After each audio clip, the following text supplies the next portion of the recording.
And in this first lesson, I thought it would be, or it might be useful to start with the pronunciation of the vowels. Okay, and after that, of course, consonant will come, but it will be in the next lesson. Okay, so let's see now for the vowels, how it goes.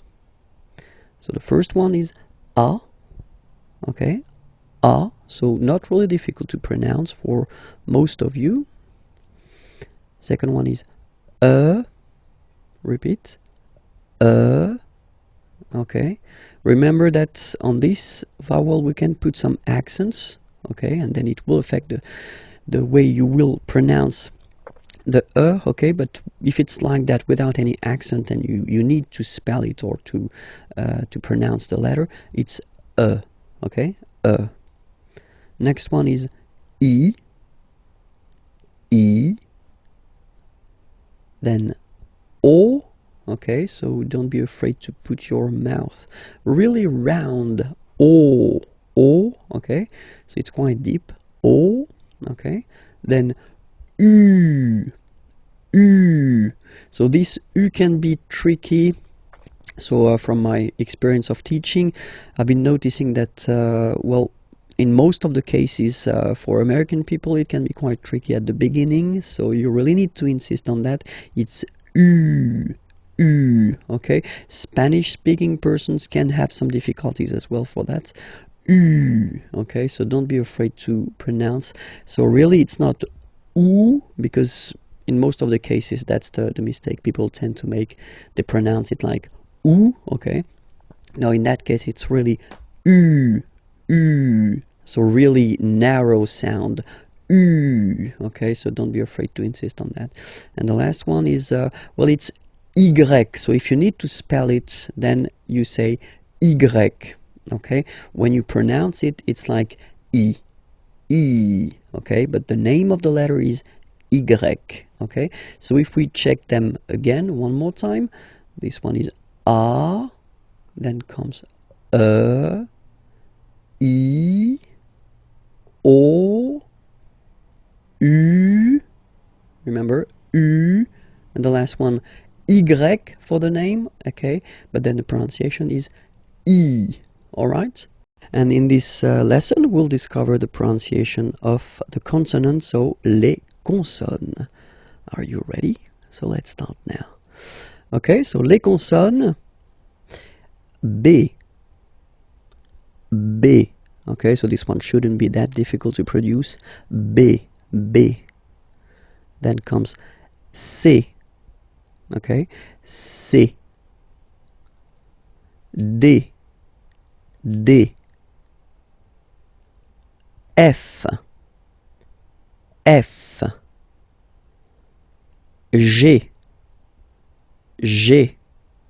okay, so if we want to repeat them one more time, B, C, D, F, G. Okay, let's see the others. H,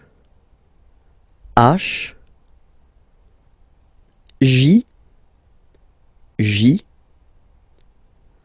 K,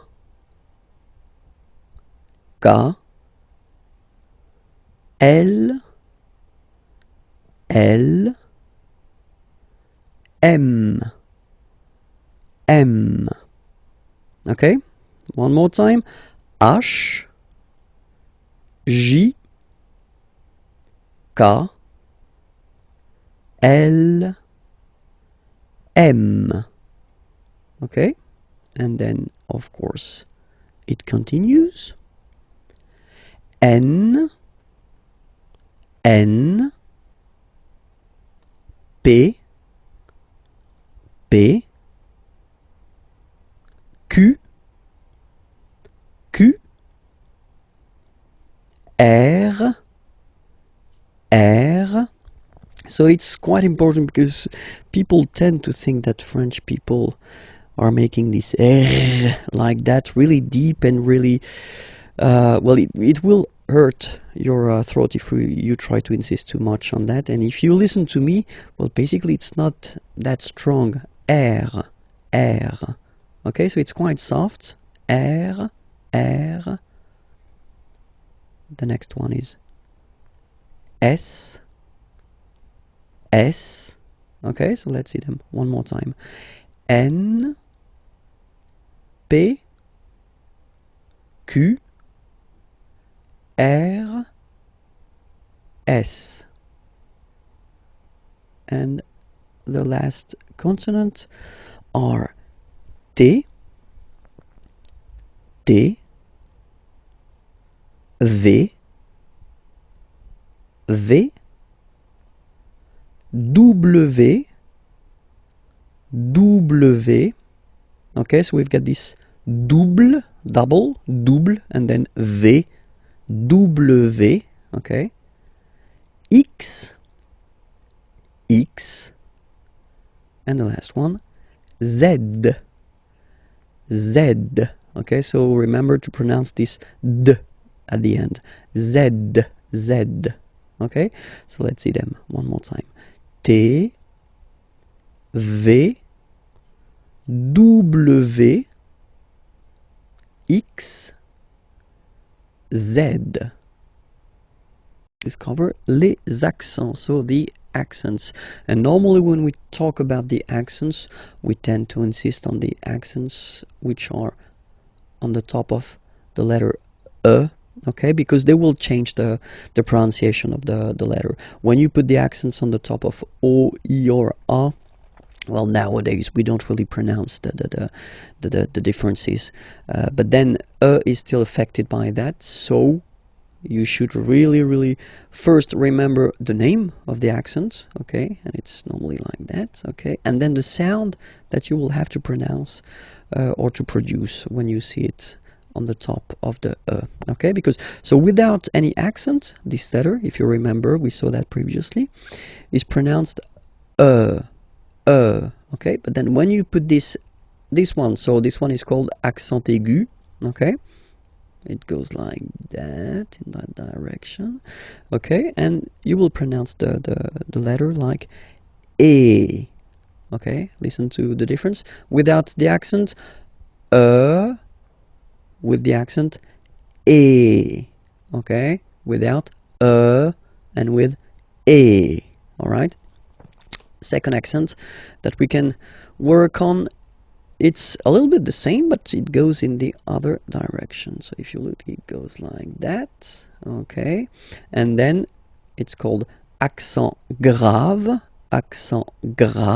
okay, and the sound that you will have to produce is eh. So it's really open. I mean, the sound is really open, and normally your mouth should be opened a little bit more than with the accent aigu as well. Okay, so it goes like eh. All right, don't be afraid to insist a little bit on the pronunciation. Okay, first, and then you can make it shorter after, of course. Eh. All right, so let's compare them. The first one is e, and then the second one is eh. All right, the good news is that the next one, so accent circonflexe, is pronounced like accent grave. Okay, so it's the same pronunciation here, okay, and it's the open one, okay, eh, okay, eh. All right, so you can see that it's just like a little hat that you get to put on the top of okay. So let's see one more time the differences. This one e, okay, and then these two accents like here, eh, open, eh, okay. The last one, tréma, well, basically it's quite rare, and the tricky thing is that in some cases you will have to pronounce it like eh, okay, like for instance Noël, okay, but then in some cases as well it can be pronounced like e, okay. So my advice would be try to remember the word, and they are really rare, so don't be afraid about that, okay. So but that, let's focus on the three main accents here, okay. The first one, accent aigu, remember, e, accent grave, eh, and the last one, accent circonflexe, eh. So we'll focus on les caractères spéciaux, so the special characters that maybe you will have to use if you want to, well, spell your name, or then if you want to give a web address or something like that. So because normally they can be quite useful, and at the really beginning, so it's quite useful to spend a little time on them. Okay, so let's start now. Les caractères spéciaux, the first one. Okay, if you look at it, it's here. Okay, and we called it tiret. Okay, tiret. All right, let's see the second one.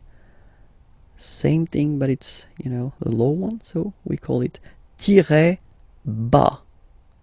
Tiret bas. Okay, so remember the first one located in the middle is tiret, and the other one here is tiret bas. Okay, let's see the other one. So officially we called it arrobase, okay, but then, well, let's be honest, we can hear many French people or French-speaking people using this at, okay, but then the French were, of course, at, all right, but officially it should be arrobase, okay, so don't be surprised if someone is using that, or then you can use it as well, because that's the way it should be used. So arrobase, okay, here, so the dot, okay, because it's not always easy to spot here, we call it point, okay, point, all right, so one more time, tiret, tiret bas, arrobase, point, okay, and then it continues a little bit. So if you want to indicate that you've got, well, a double letter, okay, you can say, so in that case it's P, okay, so you say deux, okay, deux, it's two in French, deux, okay, P, deux, P, okay, if it would be another letter, then you would say deux, and then the name of the letter, of course. Then this one here is called apostrophe. Okay, apostrophe, apostrophe, okay, and the last one for this lesson, here you can see that in some cases, so we'll see that a bit later, I mean the reason why, but still you can have this little thing beneath the C, okay, and that's what we call cédille, cédille, okay, cédille, cédille, okay, and we'll discover a quite important thing, because it's a verb, and it's the verb être, okay, être means to be, okay, so as in many languages, the to be is quite useful, just for well, simple reason, you tend to use it quite often, and then we can use it to construct some composed tenses that we'll see a bit later. Okay, so let's see how it goes at the present form. Le verbe être first is je suis. Je suis. Okay, je, it's the pronom personnel, so it's I. Okay, suis, I am. Okay, je suis. All right. Then second person, tu es, okay?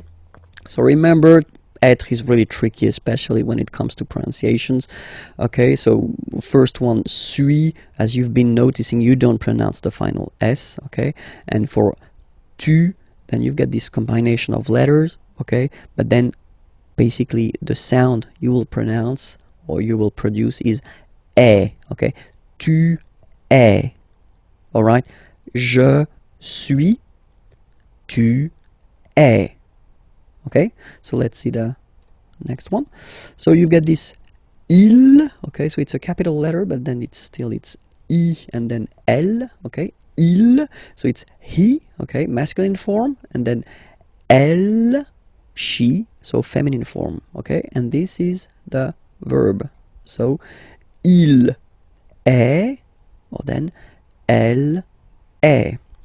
So you can notice that even if we write them differently, this E like that and E like that, we pronounce them the same way. And that's usually the difficult thing, you know, with the French language.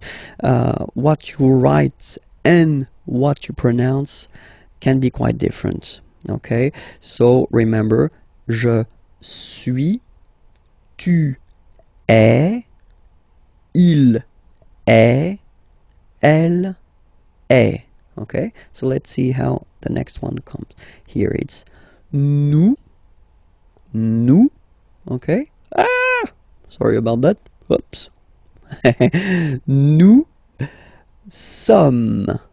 Okay, nous sommes. Okay, so you don't pronounce the final S here, it doesn't exist. Sommes. Nous sommes. Okay, then the next one is coming. Vous êtes.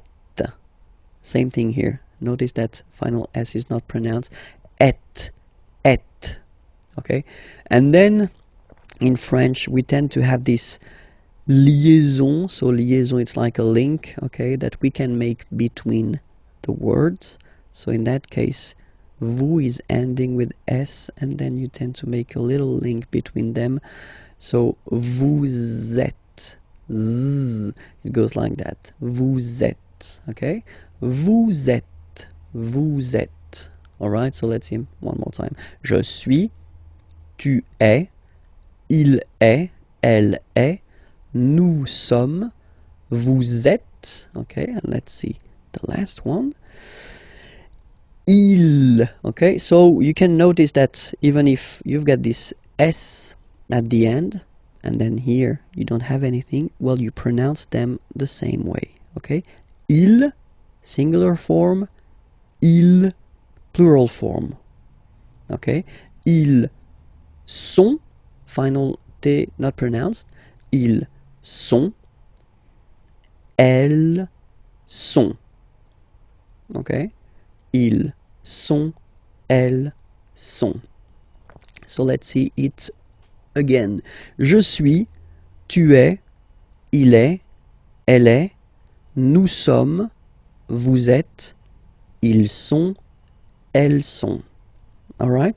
One more thing to notice, because it's quite important. This vous form, okay, can be used for the plural, of course, and then it's the polite form that we use if you meet someone for the first time.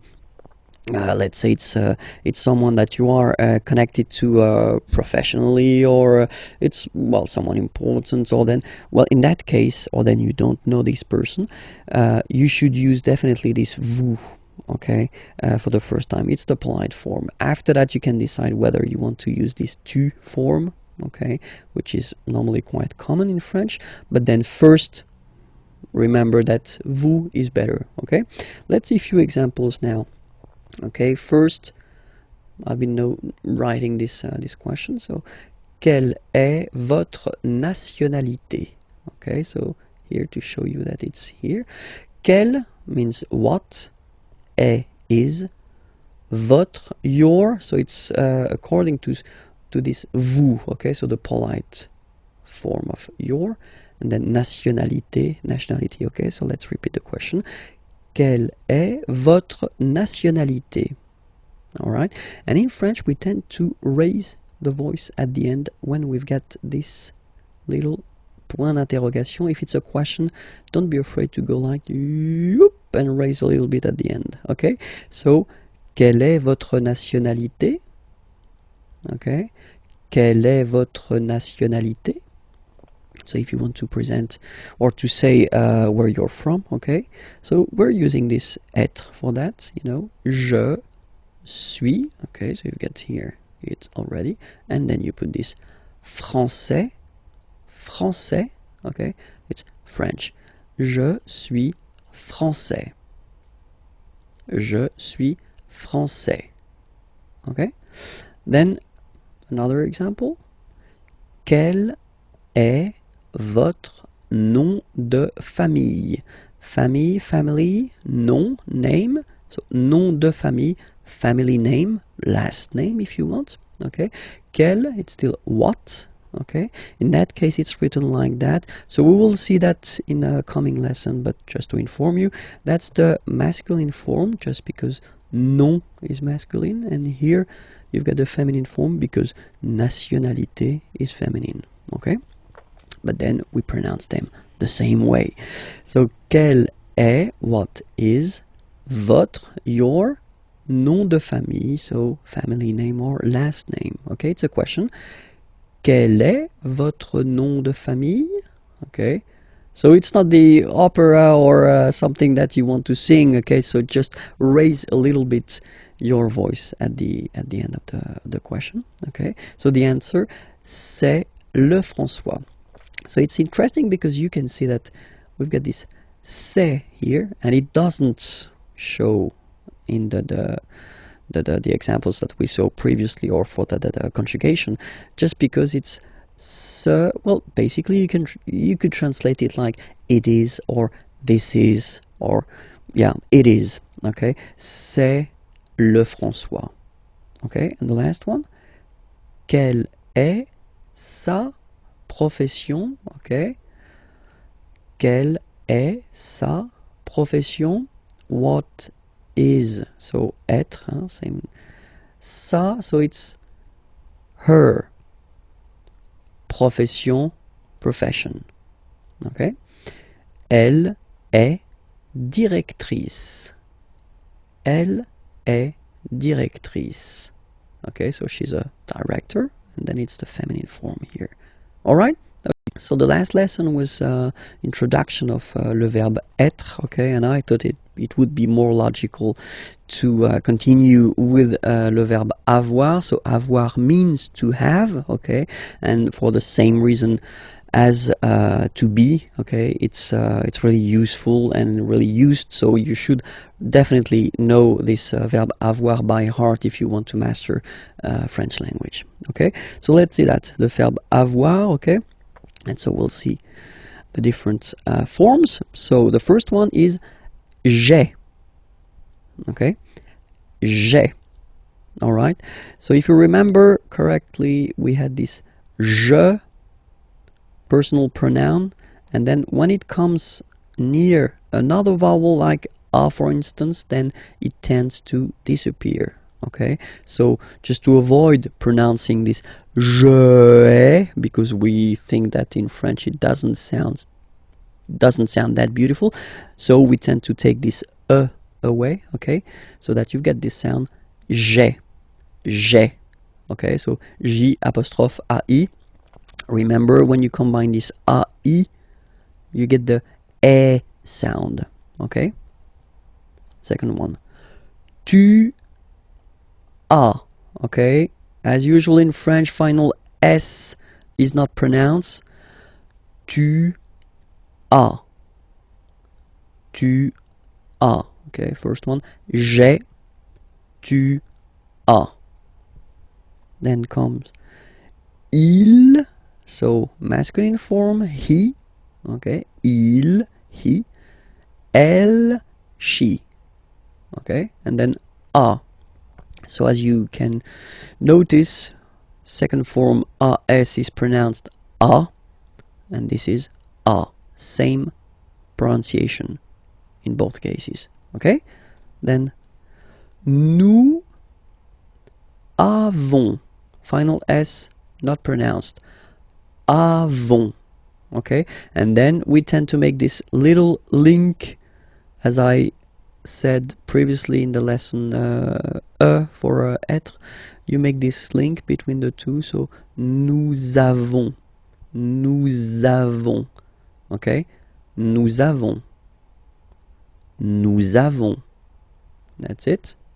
Next one, same thing, the little liaison, little link between the two, okay?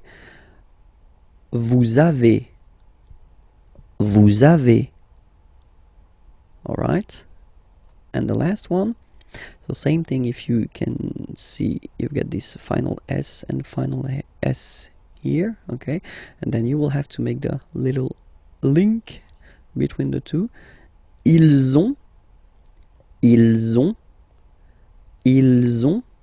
okay? And then feminine form, elles ont, elles ont.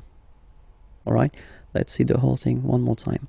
J'ai, tu as, il a, elle a, nous avons, vous avez, ils ont, elles ont. Okay, so let's see now, just to make it more clear. Remember, so I in French is je, you it's tu, he, il, she, elle, we, nous, you. So as in English, first use for the plural, a group of person, okay, and then second use the polite form for you, one person, okay. Vous, il, elle. One last time. Je, tu, il, elle, nous, vous, il, elle. Discover le verbe aller. So the verb aller, aller means to go, so it's really useful because, well, we tend to use it like that, so for the main to go reason quite often. And we use it as also, like in many languages, for what we call the futur proche, so the near future. I am going to, and then you put a verb at the infinitive. So it is quite used, especially in the oral language. We tend to maybe use it a little bit more than the real future. Okay, so let's see how you conjugate this aller verb. The first form is je vais. Okay, so remember, final S not pronounced here. Je vais. Okay, when you combine this A, I, you get the sound E, really open. Okay, je vais. D'accord? Tu vas. Final S doesn't exist. Tu vas. Tu vas.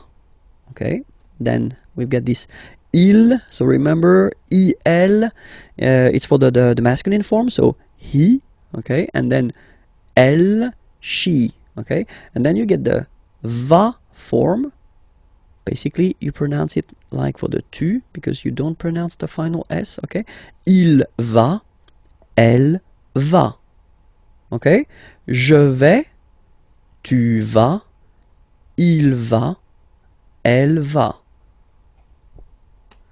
Then nous, so we, plural form, nous allons, okay, and if you, so final S not pronounced, and then if you are purist, and I'm sure you are, you want to make this beautiful and little liaison, so this little link between the words, so it does mean that you will have to pronounce this z sound, okay, listen to me, nous allons, nous allons. Okay, nous allons.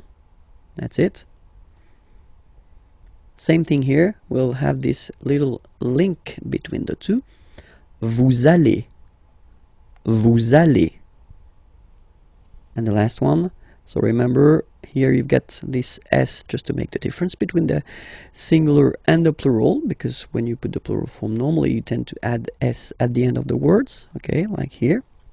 But then you don't pronounce it. So ils vont, final T not pronounced, ils vont, and then feminine form, elles vont. Alright, let's see everything again. Je vais, tu vas, il va, elle va, nous allons, vous allez, ils vont, elles vont. All right?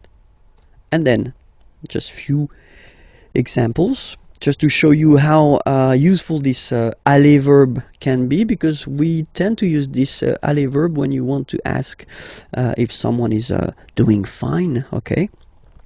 So the first question, how do you do in French is comment, so how, comment, allez-vous?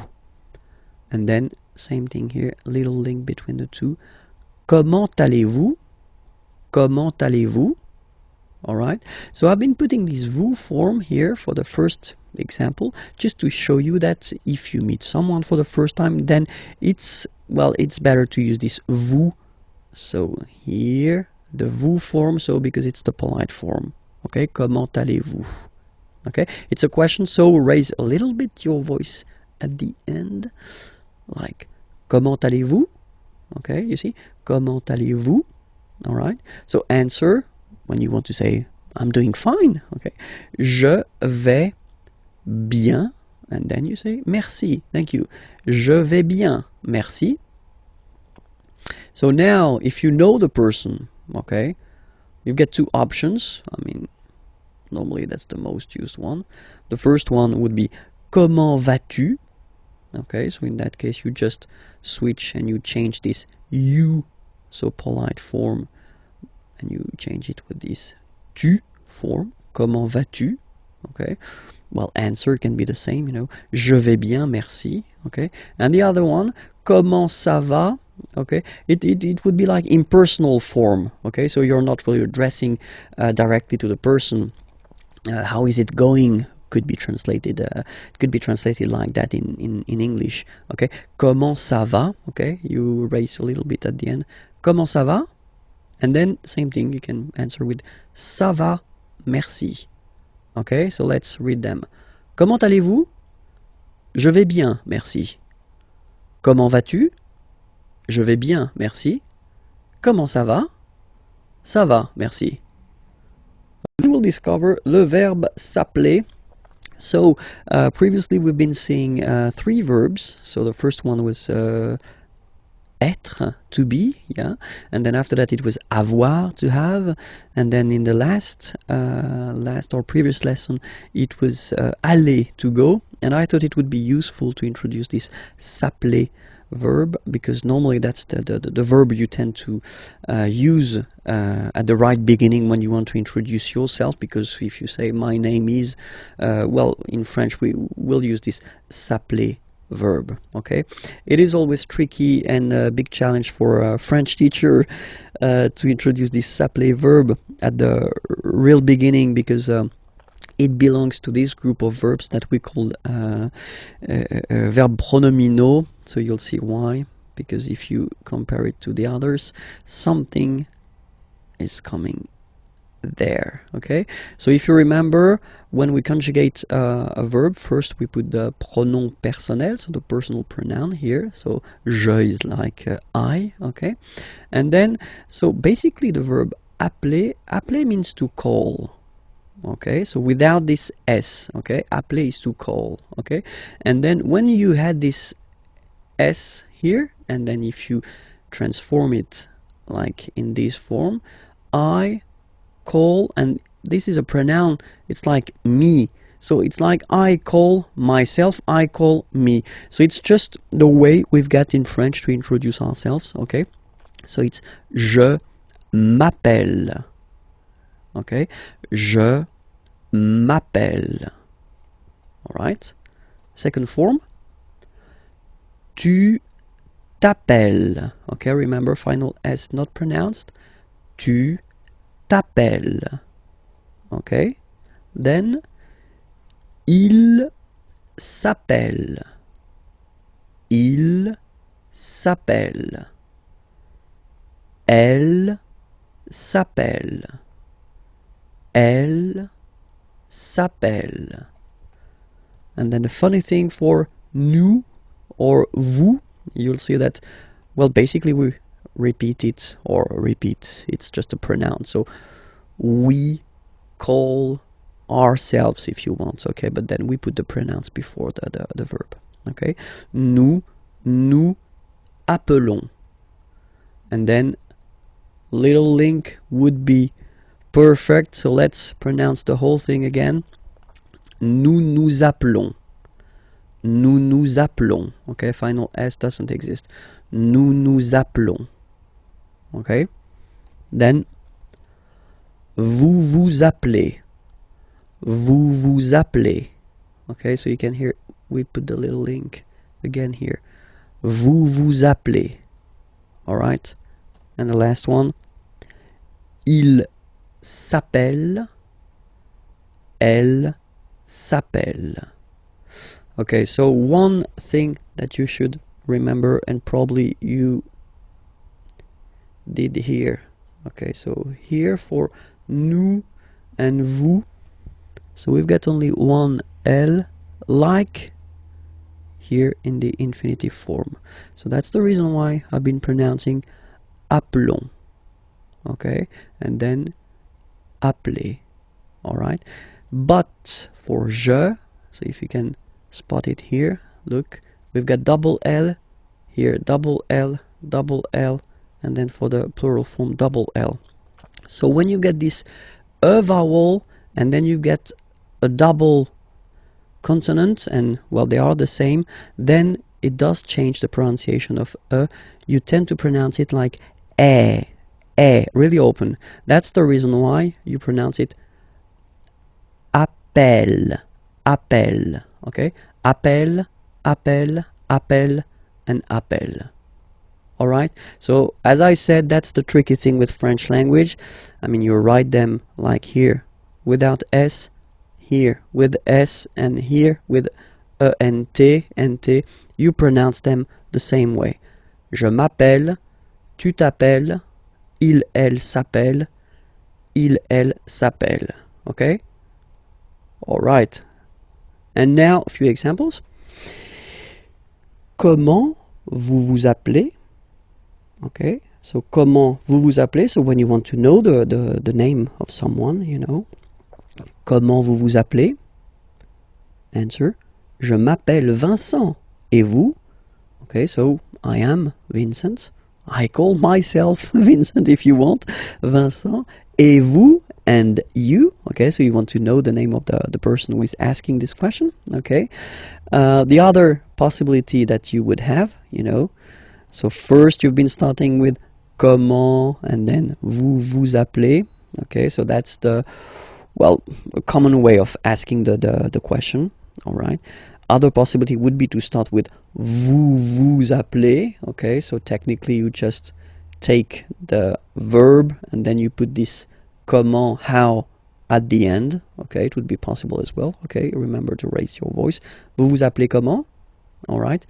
And the last one is the more correct form. Okay, so first you should start with comment, how, and then, as in many languages, you should, well, change a little bit the order of the structure of the sentence. Okay, vous appelez-vous. Okay, that's the real correct way to ask the name of someone, you know.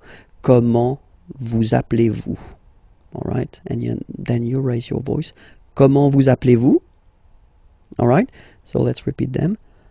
Comment vous vous appelez? Vous vous appelez comment? Comment vous appelez-vous? All right, we'll discover in this lesson pour se présenter. So if you want to present yourself, okay, so it will be a really short lesson, but still quite useful. Because, well, technically you will have to present yourself at one point when you speak with French people or French-speaking people. Okay, so let's discover how it goes. The first one, well, you tend to use this appeler verb, okay. Je m'appelle Vincent Lefrançois. Okay, je m'appelle Vincent Lefrançois. So you use this s'appeler verb. So I did introduce this verb in the previous lesson, so it was leçon H. Okay, so if you didn't see this lesson, I definitely invite you to watch it, because I tend to explain the reason why, you know, I've got this, well, there is this je m'appelle form. Okay, so je m'appelle Vincent Lefrançois. So that's the first possibility you will have. The other possibility is to use this être, so to be verb. Je suis, I am, je suis Vincent Lefrançois. Okay, so the first one, je m'appelle, so basically s'appeler or je m'appelle, you could translate it directly, but well, it's not really interesting, but still, you know, I call myself, okay, so that's the verb we tend to use when we introduce ourselves. Je m'appelle Vincent Lefrançois, okay, and then the second one, I am, je suis Vincent Lefrançois, and the last option we will have is mon nom, my name, mon nom is Vincent Lefrançois, okay. First option, je m'appelle Vincent Lefrançois. Second, je suis Vincent Lefrançois. Last one, mon nom est Vincent Lefrançois. Of course, the first one is the most used. Okay, even if the verb is a bit tricky at the beginning, definitely you should work on it, and you should, well, master this s'appeler verb, because that's the one we will use when we introduce ourselves. Okay, we'll discover les articles définis, so definite articles. In English it would be the. Okay, but in French, of course, as usual, we've got the difference between the masculine form, the feminine form, and the plural form. Okay, and we start with the masculine form, so we've got le, okay, and then in some cases this vowel if it's close to other vowels, so if there is a word after that starting with a vowel, in some cases it will have to disappear. Okay, so you will get this L apostrophe, so that's the reason why I've been writing it here. Okay, but then the main form is le. Okay, then la, feminine form, la, same for the same reason, you know, you will have this option L apostrophe as well. And then the plural form is les. Okay, so whereas in English you get only, there is only this the form, in French we will have the difference between the masculine form le, the feminine form la, and then the plural form les. So of course, according to the word, you will have to choose the correct article. So we'll take a few examples here. The first one is chien. Chien is a dog, and in French, chien, like that, it's masculine, so le chien. So basically you just put the article le and then chien. Okay, in that case, second case, ordinateur, well, you can see that it starts with the vowel o. Okay, and as I said, you know, and o, they don't get along that well, so you get to take this away, and then you get this l'ordinateur, l'ordinateur. All right, and third example, so I took on purpose this hôtel, okay, because it starts with H, but remember that in French we don't pronounce H, okay, so basically the first sound of the word is the vowel O, okay, so for the same reason, needs to disappear. L'hôtel, okay, so if we repeat them, le chien, l'ordinateur, and then l'hôtel. Okay, feminine form, la famille. Okay, so no problem, so family, la famille. Okay, then we've got argent, money, argent, same for the same reason, so l'argent. Okay, you get to take this R away, l'argent, and same thing as previously when what we saw for the masculine part. Even if you've got this H, then the first sound you hear is A. Okay, so for the same reason you will have to take this A away, and then you get this l'habitation, l'habitation. Okay, and then I've been taking, well, basically the example from here, chien. Okay, and then I put S at the end, and it's the mark of the plural. Okay, so you put les chiens, the dogs. Okay, les chiens, and then you take famille, family. Okay, you just add this final S and you get the plural form, les familles. Okay, remember, chien, singular form, chien, same pronunciation, but you put this S. Okay, final S not pronounced. Famille, singular form, famille, plural form, same pronunciation, S not pronounced. Okay, we'll discover les articles indéfinis. So indefinite articles. So in English there is only one, and it's or un. Okay, and in French we've got always the difference between the masculine form the feminine form and the plural form, as we saw in the previous lesson. Remember, for the definite articles, okay, it was the same, okay, and in this lesson, so article indéfini, well, it's the same. We'll start with the masculine form, and the masculine form goes like that. So when you put these two letters together, it can be quite tricky to pronounce at the beginning. Of course, after that you will master it without any problem and without any doubt, but you've got to pronounce it like un. So it's what we call the nasal, so it goes in your nose, okay? Un. So if you listen to me, you don't hear any N, okay? So it's just a combination of the two. Un, un, un. Alright? Okay, so that's the masculine form. Then the feminine article is here, and it's easier because if you have this U-N-E, then you pronounce it une, une. Okay, masculine, un, feminine form, une, une. Okay, and then the plural form, des. All right, here s you pronounce it like e. Okay, un, une, des. All right, let's see a few examples now. Okay, here ami means friend. Okay, un ami, and then we tend to make this little link between the two. Un ami, un ami. Okay, soleil, sun. Un soleil, un soleil. Livre, book. Un livre, un livre. Voiture, car, feminine. Une voiture, une voiture.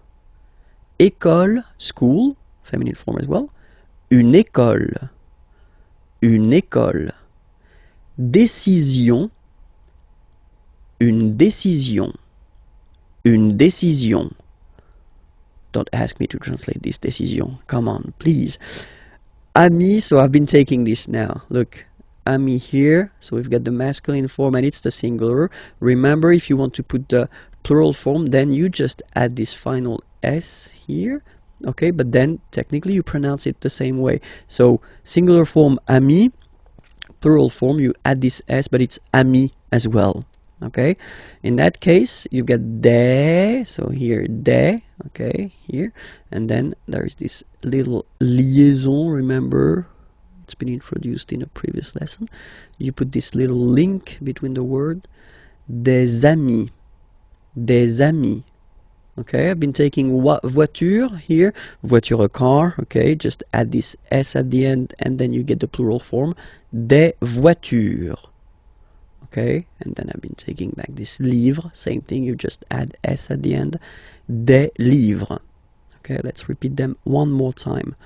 Un, une, des. Un ami, un soleil, un livre, une voiture, une école, une décision, des amis, des voitures, des livres. Let's cover together l'article interrogatif. So it's really useful, and we'll see that now. So l'article interrogatif, here you get the masculine form, and it's quel. Quel means what. Okay, so that's what you'll use when you want to ask a question with what. Okay, and you've got a good example here. So quel est votre nom de famille? What is votre, your, so the polite form of your. Nom de famille, family name, last name, okay? Quel est votre nom de famille? What is your last name? Second example, quel est votre prénom? Prénom is first name. What is votre, the polite form for your? Quel est votre prénom? What is your first name? Okay, so you can see now, more in detail, that nom, prénom are masculine words. And that's the reason why, in that case, you get to choose the article here according to the gender of the word it is connected to. Quel, masculine form, because nom is masculine. Quel, masculine form, because prénom is masculine. Okay, let's see now the feminine. And the good news is that, as usual in French, we write the thing differently, but then we can pronounce them the same way. And then the feminine form is written like that, Q-U-E-L-L-E, but it's pronounced like the masculine form. Quelle at the masculine, quelle at the feminine. Okay, so it's basically same pronunciation. Okay, and then here we've got two examples. So for the same reason as previously, we had this nom and then prénom. They were masculine words, so you will have to put this quelle form at the masculine. And then here, nationalité and adresse, so nationality, address, are feminine words.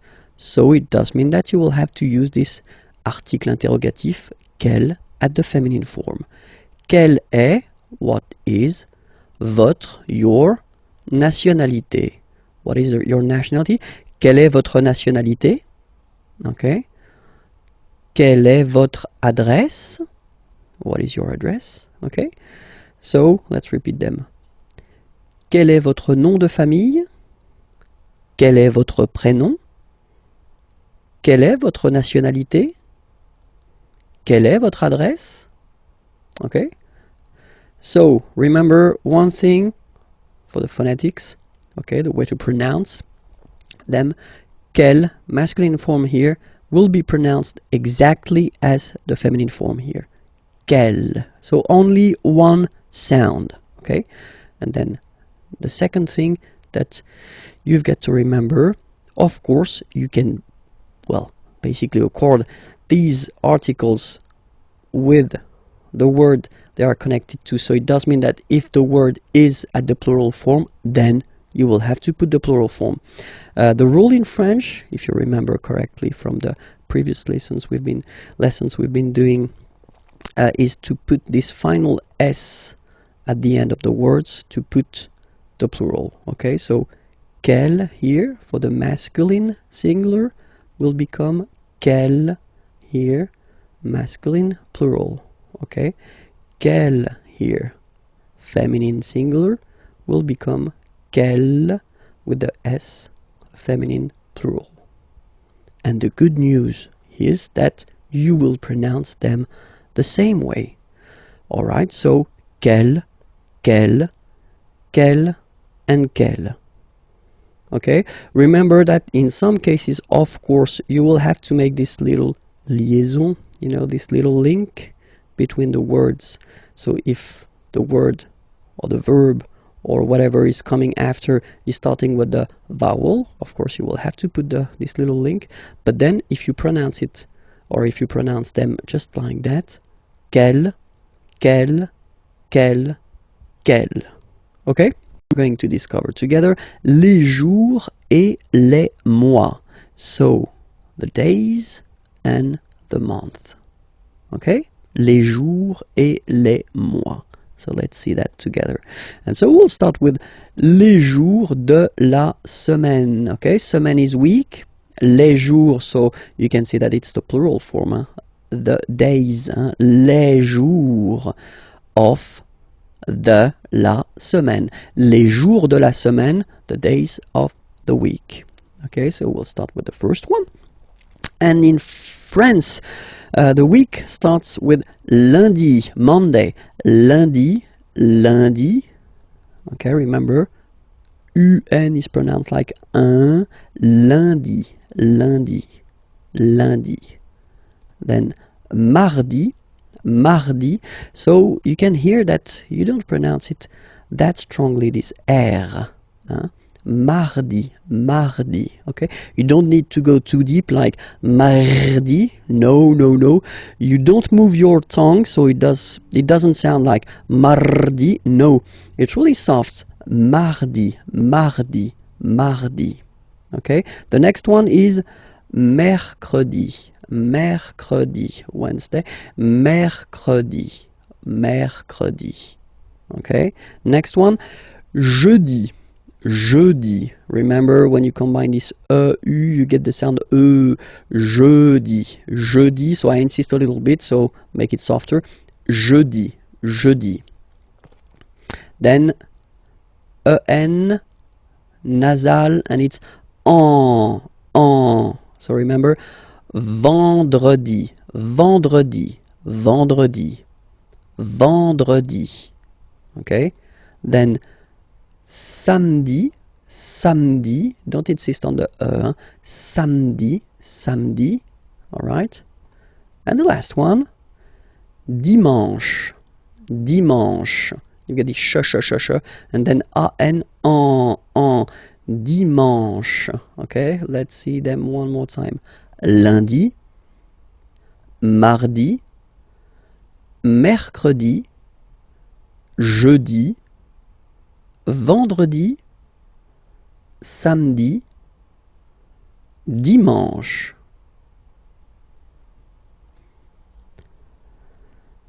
Normally, in France, we tend to use this le weekend. So if we're talking about the weekend, okay, but then pronounce it the French way, weekend. Le weekend, okay. But then in other French-speaking countries, they tend to use this la fin de semaine, okay. But then in most of the cases, if you talk with French people, it will be le weekend, le weekend. If you want to talk about les mois de l'année, okay, année, year, mois, month, okay, les mois de l'année. So we'll see now the first one. The first one, January, so it looks, well, it looks a bit the same, no? No, wow, no. But anyway, janvier, so that's the way to pronounce it. Janvier, A-N, en, okay, and then ye, janvier. Then comes février, février. Okay, remember when you have this accent aigu on the top of then you pronounce it e. Okay, there is a lesson regarding this topic, so don't be afraid. And if you're not sure about that, well, try to practice it. Février, février. Okay, then mars. Okay, so in a way it's an exception because normally final S is not pronounced in French. Okay, we've got some exceptions and this one is one of them. So mars, pronounce the final S, mars, mars. Okay, then avril, avril, avril. Nothing really tricky about this month, I mean, for the pronunciation. Avril. Okay, here be careful because people tend to try to pronounce it the English way. In French, remember when you combine this a and then I vowels, you get the sound e. So really open e, okay, and then you pronounce it me. Okay, so don't pronounce I, don't try to pronounce it. No, it's me. So it's not my, it's me. Okay, and then here, well, it's a bit tricky, but still, in goes like un, okay, and then you get juin,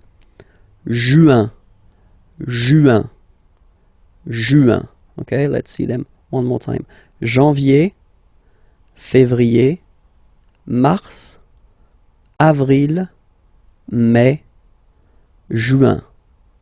Okay, second round. Hop. Juillet. Okay, you get this double L here. Juillet. Juillet. Don't pronounce this final T, E-T here at the end. E. Juillet. Juillet. So it's July. And then here, two options because, well, two options are acceptable in French. The first one, you don't pronounce the final T. Ou. Second one, you pronounce it août. All right, so remember, first option, don't pronounce it ou. Second option, you pronounce it août. Okay, then, well, it's quite simple normally for English-speaking persons, or then it's quite close to other languages as well. So septembre, septembre. Remember this EM en septembre. You don't insist on the final E. Septembre, septembre. Then same thing here. Don't insist on the final E. Octobre, octobre, octobre.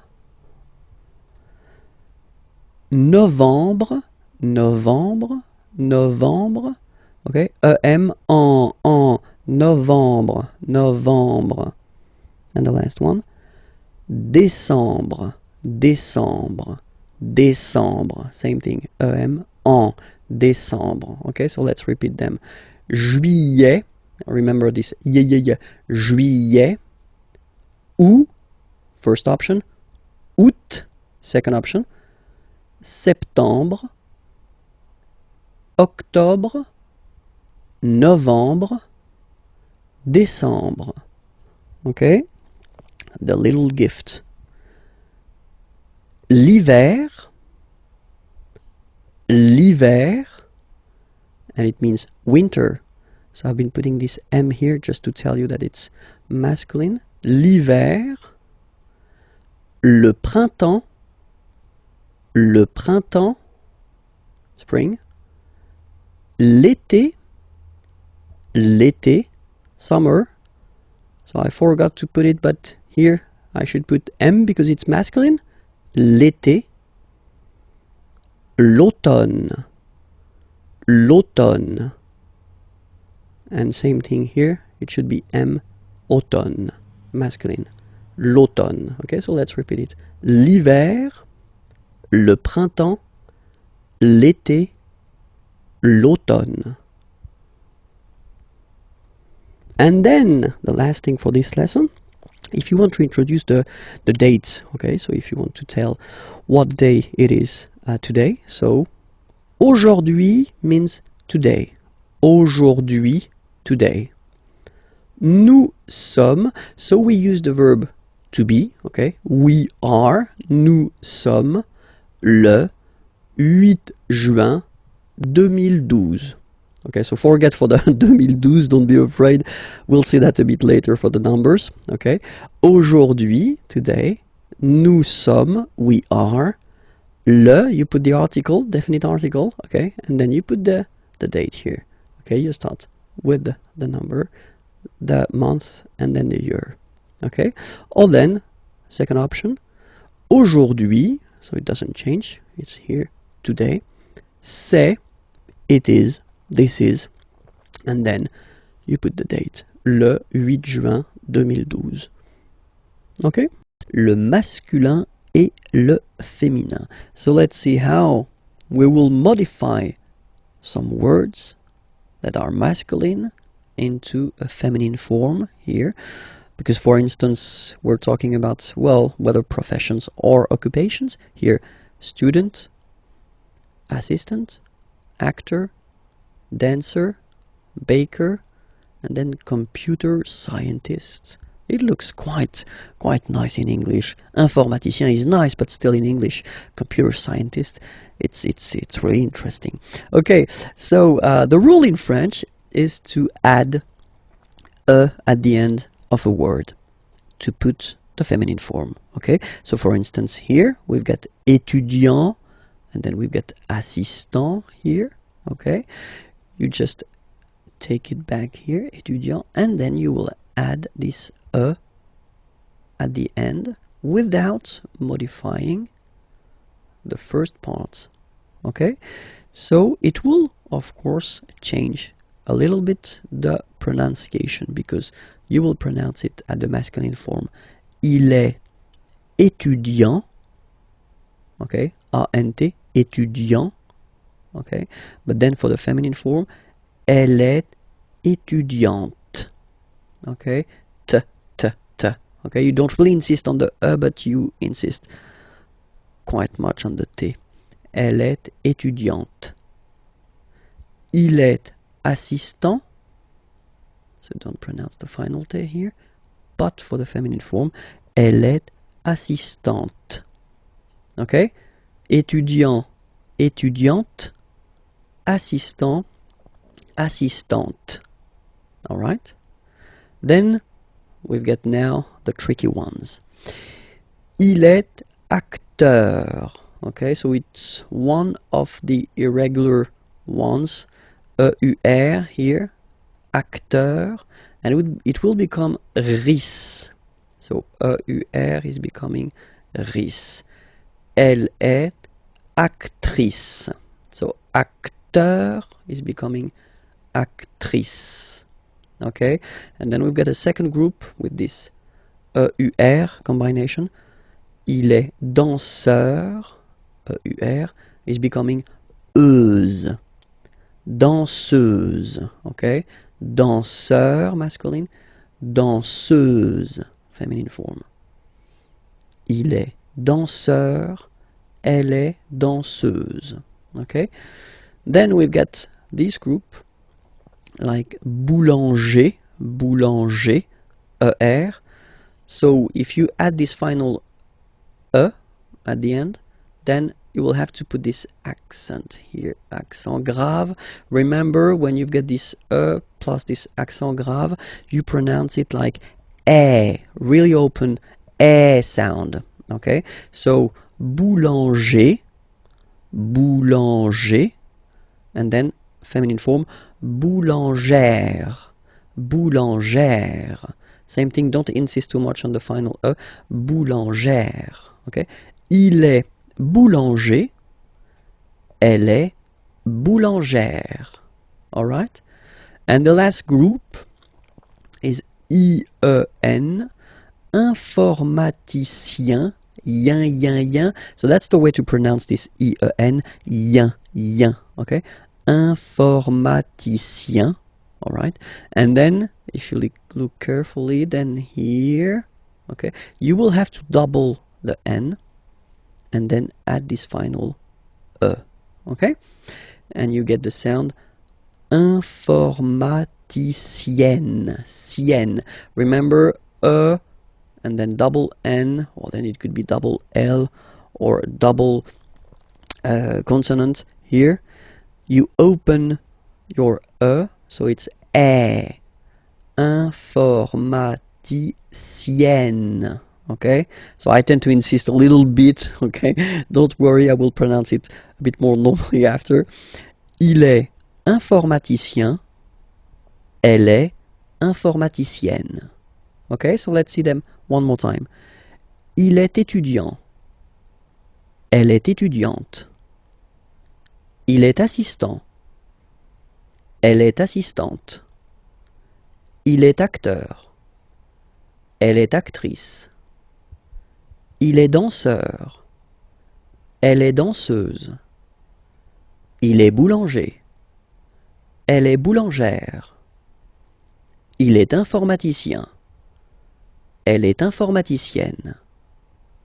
We'll work on the vowels, les voyelles, in this lesson, and then we'll see how they behave when we combine them with another letter. So the vowels that we will work on, we won't take this Y vowel on purpose, okay? So we'll focus only on A, E, I, O, U. Okay, so remember, one more time. A, E, I, O, U.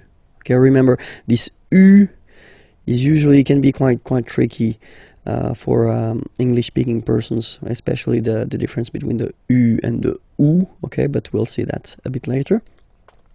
So if you combine this vowel A with the vowel I, okay, you will get the sound E. So really open E.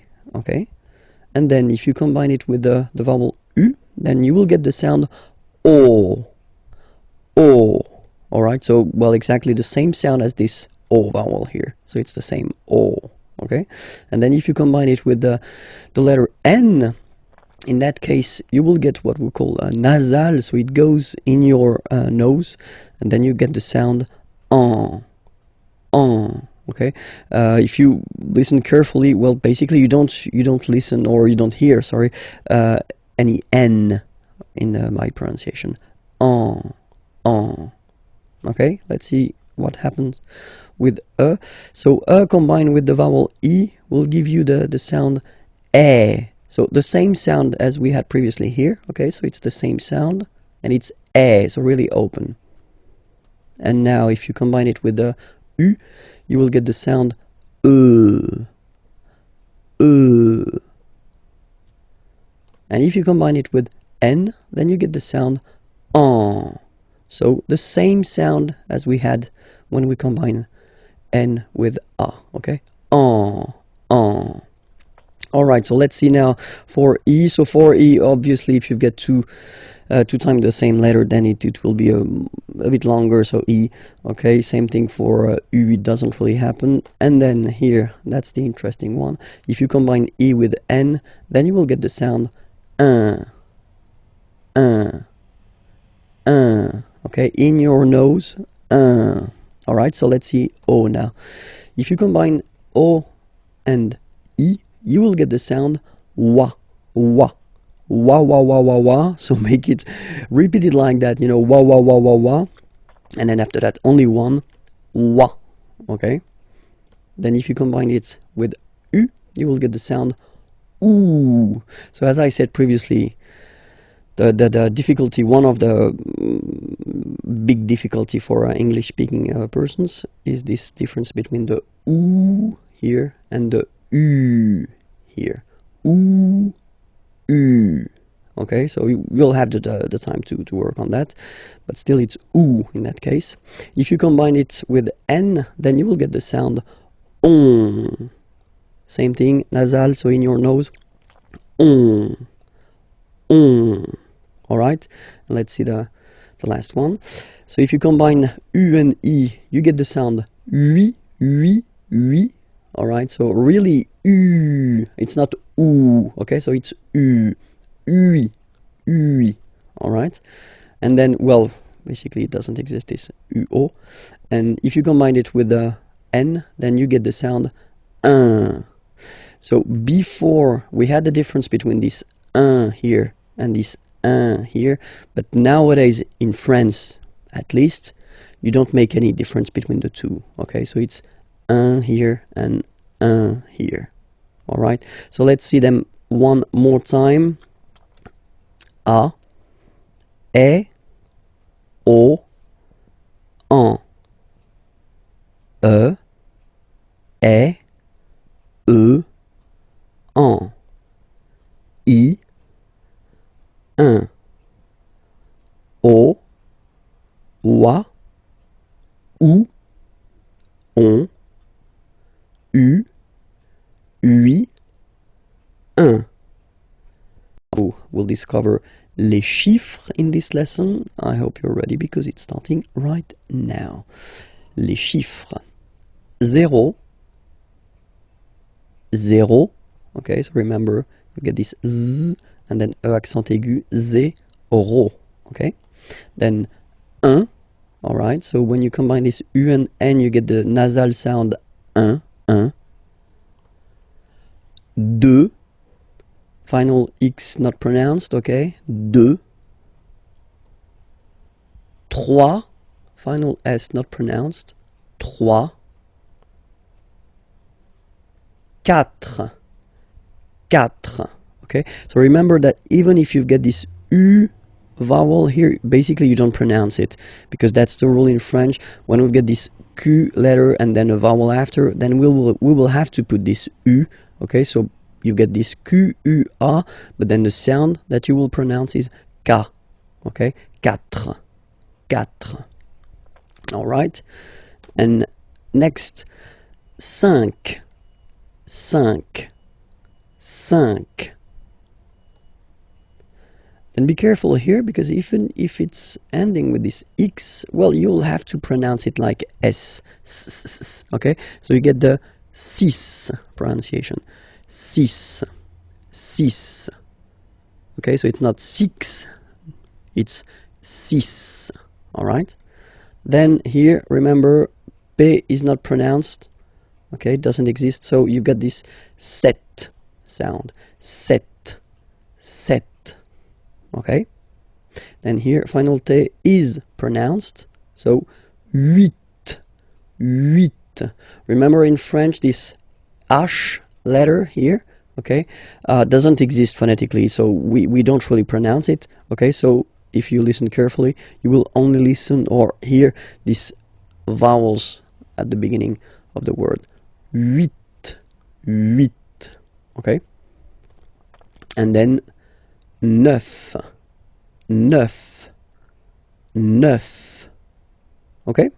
And we'll discover a quite useful thing, because in leçon B, if you remember carefully, I did introduce the numbers till 9, and then we'll continue, so from 10 to 20, okay? De 10 à 20. Okay, so let's start now.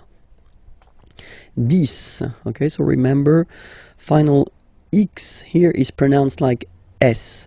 10, 10, okay? Then 11.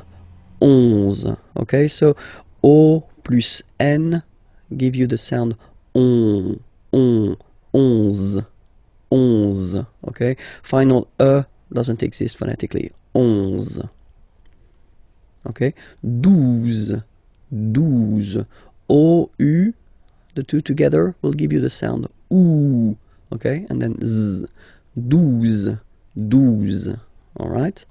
Then now if you combine this E and E, you get the sound E, really open.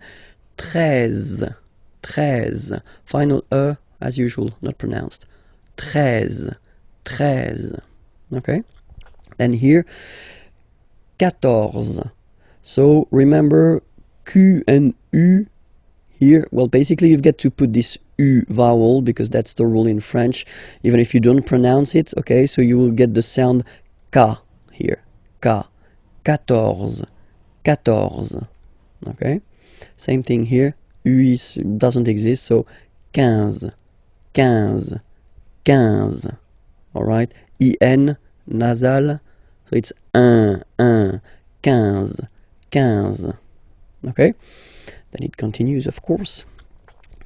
Now you get this 16, 16, same thing, final E doesn't exist, 16. E and E together, they give you the sound E, really open. 16, 16, okay? Then it becomes logical now, because if you look carefully, you get this 10, okay? 10, and then 7. So if you remember this, it's here, it's 10, and then 7, 7, okay? So it's clear. But then for the pronunciation, 17. Okay, so you don't insist on the S. 17, 17, 17. Okay, then 18. So you will make this little link between the two, the liaison. 18, 18, 18. Okay, then 19, 19, 19. Okay, E-U-E. 9, 9, 9, 19. And the last one, so this G letter is here, but you don't pronounce it, okay? And then final T doesn't exist phonetically either, so basically you will only need to pronounce these 3 letters. So you get V, V, and then you get nasal, IN, 1, 20, 20, 20, okay? Hi everyone, bonjour à tous and welcome to Learn French with Vincent, and this is Unité 2, leçon D. So let's see what we'll discover together in this lesson, and we'll work on les adjectifs possessifs, so really useful. Well, in French, as usual, we will have the difference between masculine form. So for the masculine form, we'll have mon, mon, ton, ton, son, son, notre, notre, votre, votre, leur, leur. Okay, so let's be clear, you know, when we talk about les adjectifs possessifs, in English it will be my, your, his, our, your, their. Okay, but then in French, well, basically we'll have the difference between the masculine, the feminine, and the plural. And then keep in mind, we'll see that a bit later when I will give you some examples, that in French we don't decide whether it's masculine, feminine, or plural according to the subject, like in English, because in English you put whether the masculine or the feminine according to the subject, but we will in French put the masculine according to, or the feminine or the plural, according to the word it is connected to. Okay, so it's quite important to just remember that, because it will be really important for the decision whether you put the masculine or the feminine or the plural form. Okay, so we saw first now here the masculine form. Let's check the feminine form, and it's ma, ta, sa. Okay, so you can see well, of course differences, but then still, you know, it works like M, T, and then T, and S. Okay, so, well, mon, masculine, ma, feminine form, ton, masculine form, ta, feminine form, son, masculine form, sa, feminine form. And then the good news is that notre is the same, votre is the same, and then leur is the same. Okay, so you don't really have a difference between these three persons. You will have to use the same adjective possessive. Okay, so the only difference is there: mon, ton, son, ma, ta, sa. Okay, and now let's see the plural part here. Okay, so for the phonetical or pronunciation aspect of it, then remember that this es here combined will give you the sound e. Okay, so you'll pronounce it like me, me, me. Okay, te. So logical, same pronunciation here. Te, se. All right, so me, te, se. Okay, and then for the plural, nos, vos, and then leur. Okay, so remember, even if you've got this final S, you don't pronounce it, as it was the case already for this word, no, you don't pronounce the final S, vos, you don't pronounce it, leur. Okay, so if we see that one more time, it's me, te, se, and then nos, vos, leur. Okay, so let's see a few examples now. So for the masculine, mon père. Okay, so père means father. Okay, so father is masculine, and so you will put mon père. So you will put here the masculine adjective possessive, my father, just because father is masculine. Okay, so the subject, the person who is actually talking about his father or her father, doesn't really affect the fact that you use the masculine or the feminine here. You put the masculine because father is masculine. Okay, so vélo, bicycle. If you want to say my bicycle, you will say mon vélo. Okay, just because vélo is masculine. Un vélo, and then mon vélo. All right, let's see now a few or two examples for the feminine. Mother. Mother is feminine, and then you will have ma mère. Ma mère, my mother, ma mère. Okay, here you've got voiture. Voiture means car, a car. Okay, and it's feminine, so une voiture. Same thing here, you will put the feminine form, ma voiture. Ma voiture. Okay, and let's see now for the plural. So parents, parents, mes parents. Okay, because it's the plural form here. Okay, so you get the plural form here as well. Mes parents. Okay, and then amis, friends. Okay, it's the plural form, so it's mes amis. Okay, and then let's be purist and make this beautiful liaison between these two words. Mes amis, mes amis, mes amis. All right, So I hope it's clear, because of course, as usual in French, we've got some exceptions, and the exceptions are for the feminine words, like identité, for instance. Identité, so it does mean identity, okay? If you look carefully at this word, you can notice that it is starting with a vowel, so I in that case, okay? And then for aesthetical reasons, we think that ma identité, so the way that normally you should put the feminine form, so ma identité, doesn't sound nice, so for that reason we put the masculine adjective possessive.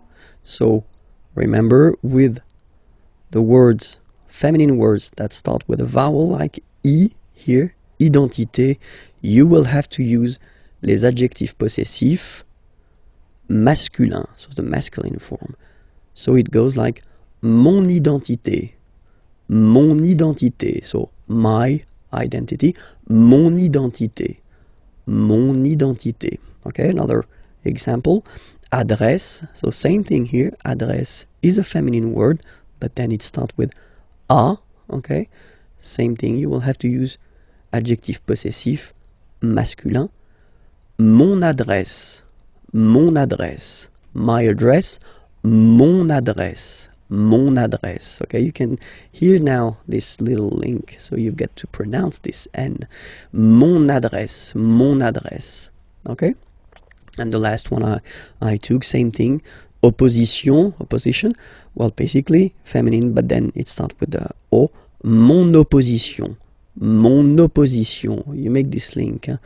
Mon opposition, so let's repeat it one more time, mon identité, mon adresse, mon opposition. Okay, I hope everything was okay with you.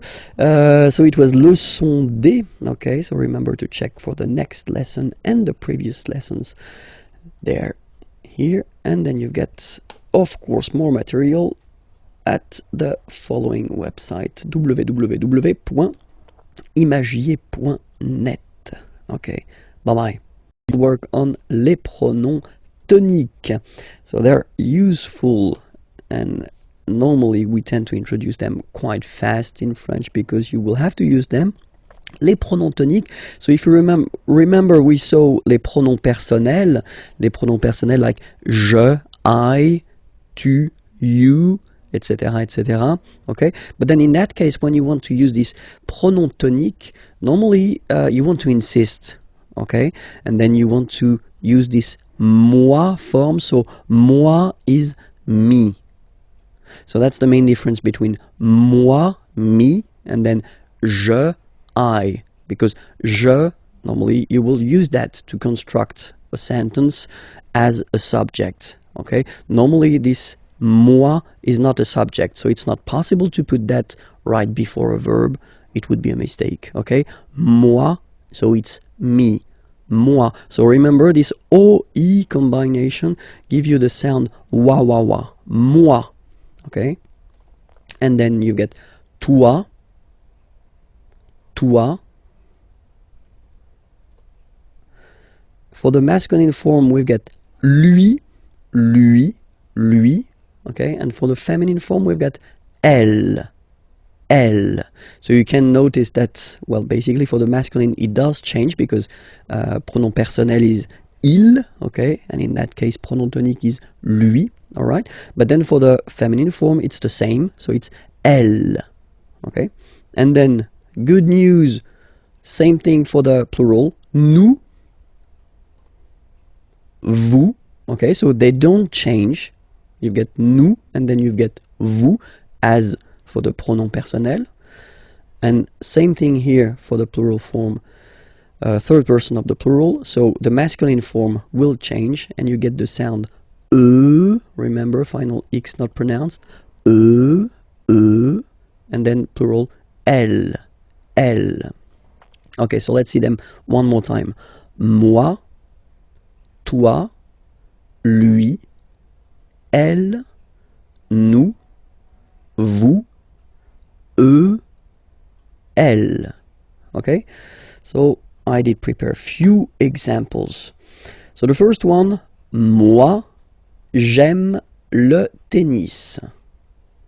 Okay, so here you can see that you start the sentence with moi, okay, so me, okay, and then you have to put pronom personnel, je, okay, so in that case you take the e away because the verb is starting with a vowel, okay, but then j'aime, so this j'aime form, I like, or then I love, okay, le tennis. Moi, j'aime le tennis. So basically, if you start with moi here, you want to insist on the fact that you really like or you really love tennis. Okay, let's see the second example. Toi, tu préfères le golf. Okay, préférer, to prefer, obviously. Okay, toi, tu préfères le golf. Toi, tu préfères le golf. Okay, and then here, so we've got here the masculine form, and here we've got the feminine form. So let's see the masculine form first. Lui, il adore le foot. Lui, il adore le foot. Okay, so here, lui, pronom tonique, and then il, pronom personnel, adorer, to adore, le foot. We're talking about football here, okay? Elle déteste, détester means to hate, okay? Le basket, and we're talking about basketball here. Basket, okay? Elle déteste le basket, okay? So even if you see them twice, I mean, you've got this elle, okay? Then remember that in that case, basically you want to insist, really. So you put first pronom tonique. It does look the same as pronom personnel here, but still, you get two different pronouns here. Pronom tonique and then pronom personnel. Elle déteste le basket. Okay? Same thing here. Nous aimons bien la boxe. Okay? So the difference between aimer here, like I love, okay, and aimer bien, normally when you put this bien after aimer, well, it's because you want to insist on the fact that you like, you don't love something, you like it, okay. Nous aimons bien la boxe. All right. Next example. Vous détestez la natation. Vous détestez la natation. Natation is coming from nager to swim, okay? And then natation is the substantive form. Vous détestez la natation. And then the two last examples. So first the masculine here, and then the feminine here. So let's see the masculine form. Eux, so if you remember, it was eux, pronom tonique. Ils préfèrent, so préférer, to prefer, and then you can see that it's here, the plural form. Ils préfèrent la marche. La marche is coming from the verb marcher, marcher to walk, okay? La marche. Eux, ils préfèrent la marche. And then the feminine example. Elles adorent le jogging. Elles adorent le jogging. Okay? Let's read them one more time. Moi, j'aime le tennis. Toi, tu préfères le golf. Lui, il adore le foot. Elle déteste le basket. Nous aimons bien la boxe. Vous détestez la natation. Eux, ils préfèrent la marche. Elles adorent le jogging. Work on the questions, so les questions, and especially the little words that you will have to use or to put at the beginning of your questions. And the first example that we can see is quand. Quand means when, okay? So let's see two examples. So if you start a question with quand, like in the first example here. Quand arrivez-vous? Okay, arriver is to arrive. Okay, so vous, second person of the plural. You can use that for a group of person, or then you can use that for one person, and that's the polite way to use. Quand arrivez-vous? And now you can see that we've been changing the order. So normally, of course, the subject is before the verb. Okay, but then the correct way to make a question, if you start with this quand, is to change the order. So first you put the verb, then you put this pronom personnel. Okay? Quand arrivez-vous? Alright? And then the rule is like in French, you get to raise a little bit your voice at the end of a question. Quand arrivez-vous? Quand arrivez-vous? Okay? You can make this little link between the two. Quand arrivez-vous? Quand arrivez-vous? All right. And then, well, when we talk, then we normally have this option to drop this rule. So not to use this rule, so just to put the first, the verb, and then the subject after. And we tend to add this est-ce que form here, est-ce que, okay?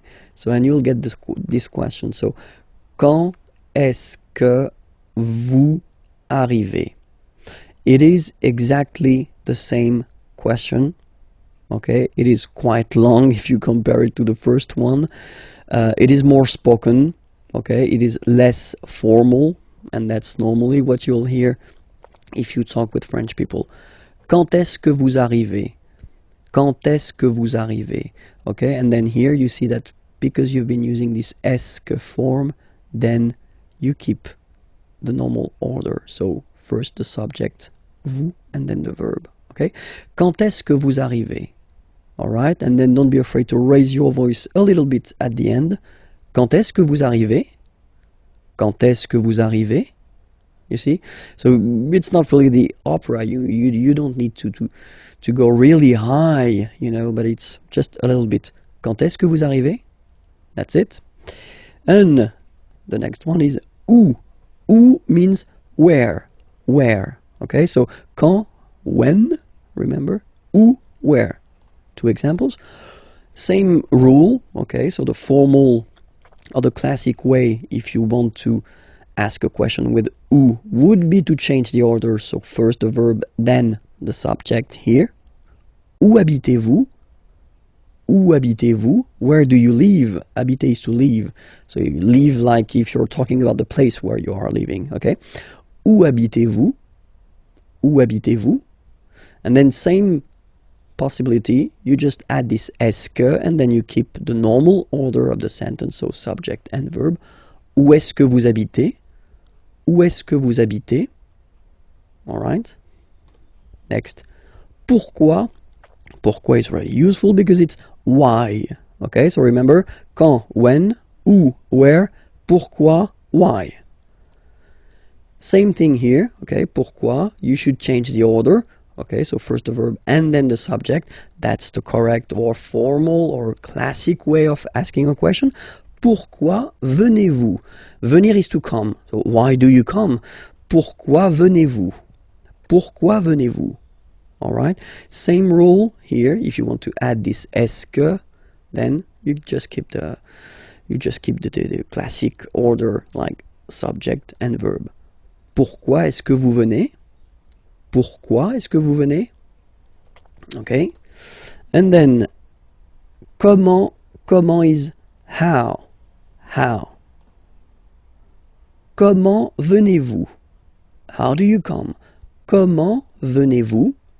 Comment venez-vous? Comment est-ce que vous venez? Comment est-ce que vous venez? And then the last one. Combien? How much, how many? So in French we use this combien, how much or how many. Combien de sucre? Sucre means sugar. And then voulez-vous? Okay, vouloir, to want. Okay, so how many sugar do you want? Combien de sucre voulez-vous? Combien de sucre voulez-vous? Combien de sucre voulez-vous? And then same thing here, just add this est-ce. Combien de sucre est-ce que vous voulez? Combien de sucre est-ce que vous voulez? Alright? Discover together le verbe faire, so the verb to do. Okay, so faire is really useful because we tend to use it quite much in French. Okay, so it's, well, usually quite important to discover this verb at the right beginning. So le verbe faire. Je fais. Je fais. Remember, final S not pronounced. Je fais. Tu fais. Same rule here, final S not pronounced. Tu fais. Il, masculin, and then elle, féminin, fait. Final T not pronounced. Il, elle, fait. So if we take 1 second, actually you can see that here, here, and here, you've got the same phonetical form, so the same form that you will pronounce. Okay, so you get je fais, tu fais, il fait, and then elle fait. It's the same. Okay? Then nous. So it's quite strange because French people tend to pronounce faisons. Okay? So like here, this AE is not pronounced like normally we should pronounce it like E, but then like E. Okay? Nous faisons. Nous faisons. Okay? And then this one is a bit tricky, so you will have to remember that. And it's quite funny because many French people tend to make the mistake and tend to say vous faisiez, okay? But then no. It's vous faites. Vous faites. Okay? So remember, final S here is not pronounced, and then this is not pronounced either. So faites, faites. Vous faites. And ils, plural, font, final T not pronounced, font, elles font. Okay, so I will repeat the whole thing one more time. Je fais, tu fais, il fait, elle fait, nous faisons, vous faites, ils font, elles font. We'll discover la forme négative. So if you want to say that you are not blah blah blah doing something, or so the negative form in French. And so the negative form in French is composed of 2 elements. The first one is ne, and then you get your verb, and right after your verb you will have to put this pas. Okay, so first ne, then the verb, and after that, pas. Okay, we write it PAS, okay, but as usual, final S is not pronounced, so it's pas. Okay, remember one thing, in some cases, we will have verbs starting whether with a vowel or then with H, plus a vowel, and in French, H is not pronounced, okay, so for these verbs, will have to disappear, and it will be written like that. N. Okay, then will come the verb, and after that, doesn't change, it will be pas. Alright, so let's see a few examples now. So for ne pas, so if you get a sentence like il parle avec moi. So il parle, he is talking, avec, with, moi, me. Okay, remember this moi, we introduced that in this unit, and it was a pronom tonique. Okay, il parle avec moi. So if you want to put the negative form of this sentence, so remember, first part ne, so before the verb, then you put your verb, parle, basically you don't change it, just put it there, parle, and after that you put the second part, pas. Okay, then you get the sentence, il ne parle pas avec moi. And that's it. You've got your negative sentence here. Okay, let's see now how it will go with an apostrophe Okay, so nous allons en France. Okay, so in that case, if you look, you've got the verb aller. Aller means to go. Okay, nous allons, we are going. Okay, en France, to France. Here, first letter is A. Okay, remember the rule. If it's not with a vowel, like here it is the case, you will have to drop and take away this E form. So that's the reason why we've got this N apostrophe like that. N'allons. Nous n'allons. And then you don't really need to think. You just put this pas after the verb, en France. Nous n'allons pas en France. Nous n'allons pas en France. And that's it. Okay, second example here, it's with the verb habiter. Habiter is to live, you know, when you introduce the place where you live. Okay, and then here I took this example or this verb just because, of course, it's starting with H, but as I said, you don't pronounce it, so the first sound you hear here is the vowel. And that's enough just to drop and to take away this E. So you will basically make it like in this example. You will put this N apostrophe. Elle n'habite pas dans cette maison. So elle habite, she lives or she is living, in this house. Elle habite dans cette maison, and then negative form. Elle n'habite pas dans cette maison.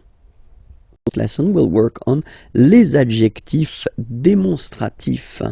So les adjectifs démonstratifs, in English it would be this or these, okay? But then as usual in French, we've got the difference between the masculine, the feminine, and the plural, okay? So we'll see that. So for the masculine form, it will be ce, and then it will be cette, okay? So as usual in French, remember, it can be tricky if a letter, an adjective like that, for instance, is ending, or it could be an article, is ending with a, okay? Just because for some words starting with a vowel or with H plus a vowel, then we will have to modify it, okay? And that's the reason why here we've got cette, okay? But then it's still the masculine form, ce, cette. For the feminine it will be cette, so only one, cette. And then for the plural form it will be c'est. Okay, so let's see that again, ce, or then cette, féminin cette. So you can notice that phonetically these two are pronounced the same way, okay? Cette here and then cette here. And for the plural, c'est. Really open this c'est. Okay, so let's see a few examples now. The first one, so I did take this train. Train is train, okay, so it's masculine. So it starts with T, so no problem. You will put this ce train. Ce train, okay, it would be translated like this train. Ce train. Okay, here you've got ordinateur. So ordinateur, a computer, okay, and it's masculine.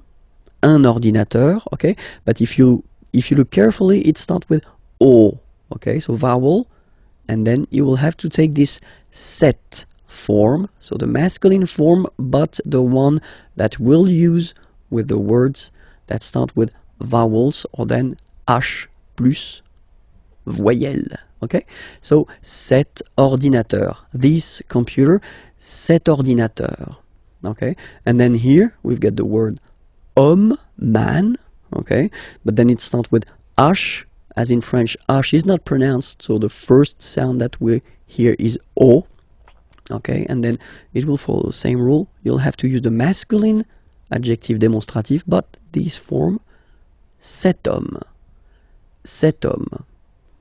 alright, femme, woman, cette femme, this woman, cette femme, okay, and then the last one, personne, persons, pluriel, ces personnes, ces personnes. Okay, so let's repeat them one more time. Ce train, cet ordinateur, cet homme, cette femme, ces personnes. In this lesson, and we'll work on the way to conjugate les verbes réguliers, so the regular verbs of the first group, okay, and then with er, so let's start now. So let's take an example. The example is parler. Parler is to speak or to talk, okay, and then if you have a look at it like that, you can basically divide this verb in two parts. The first part, parle, and then second part, er. So it does mean that this verb ending with er is belonging to the first group of verbs. In French we've got three groups, okay, the two first are regular and the last one, the third one, is irregular. So this is one verb ending with er. It does mean that it belongs to the first group and it won't be tricky or so difficult to conjugate. So we'll see together how to conjugate this verb. The first person, like je here, so you will put this parle again, so remember, and after that you just put the ending e. And then the way to pronounce it is je parle, parle. So remember, we put it, okay, but then we don't really pronounce it. Je parle, okay? Then for tu, you will have to put es, okay? Phonetically, tu parles. So you've got the two first forms, you pronounce them the same way. You write them differently, of course, because you've got here, and then you've got and s, okay? But then phonetically, they are the same. Je parle, tu parles. Okay, so let's see what you'll get for il and elle. And well, as you see, you've got il parle, elle parle. So it's the same form here. So if you really want to only speak and only use orally the language, well, it's quite easy to conjugate these verbs. Je parle, tu parles, il parle, elle parle.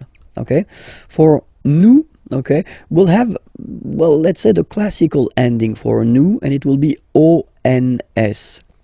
Classical because you will see that with the other groups as well, it's quite common to have this ons for nous, okay? Nous parlons, okay? Remember, final s is not pronounced, okay? And then this on together, they will give you the sound on, okay? Nous parlons, nous parlons. All right, let's see now for vous, vous parlez. Okay, remember a Z, when you combine them together, you get the sound E. Vous parlez. All right, and the last one.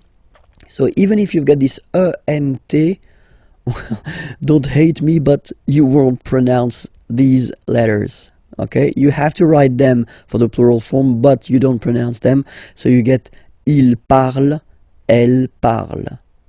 So the good news is that you've got here je parle, tu parles, il, elle parle, and then if you check it here, il, elle parle. So it's the same phonetical pronunciation or phonetical form, sorry. Okay? And then you've got nous parlons and then vous parlez.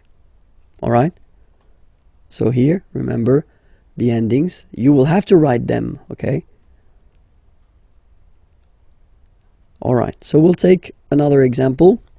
Regarder is to watch, okay? So you can see that the verb is ending with er, okay? So you just take this er away and then you keep this radical form, like we say in French, only this form, okay?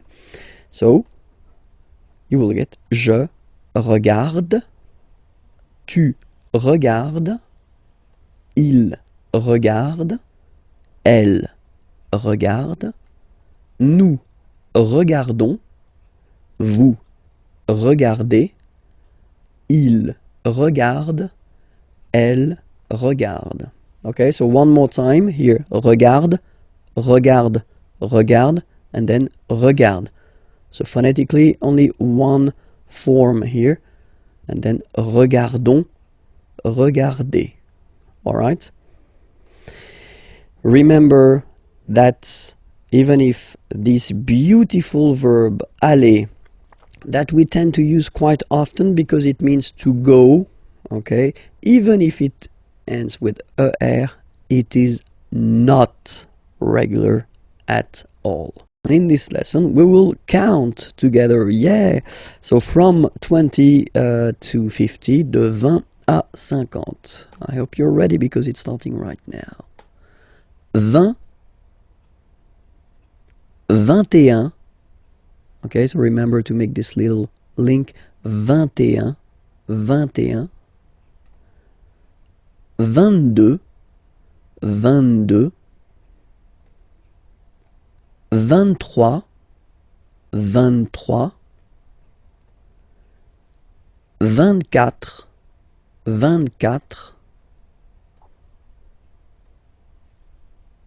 25, 25, 26, 26, so remember it's ending with X, but then we pronounce it S, 26, 27, remember set, it was this P disappear, you don't pronounce it, 27, 28, so here you make the liaison, 28, 28, 29, 29, 29, then here remember this en, 30, 30, 30, okay, don't insist on the it doesn't exist here, 30, 31, 31, 31, 32, 32, 33, 33, remember final S doesn't exist, 33, 34, 34, 34. Remember in French the rule is that if you start with, well, if you get this combination Q, U, A, well, you will pronounce it K, K. Same thing for the other vowels, okay? So because that's the rule, after Q, normally we put U and then another vowel, but then this U, well, basically it's not pronounced, okay? So K, 4, 34, 35, 35, 36, 36, 37, 37, 38, 38, 39, 39, 40. Okay, so same rule as previously, as for 4, okay? 40, 40, okay? 41, 41, 42, 42, 43, 43, 44, 44, 45, 45, 46,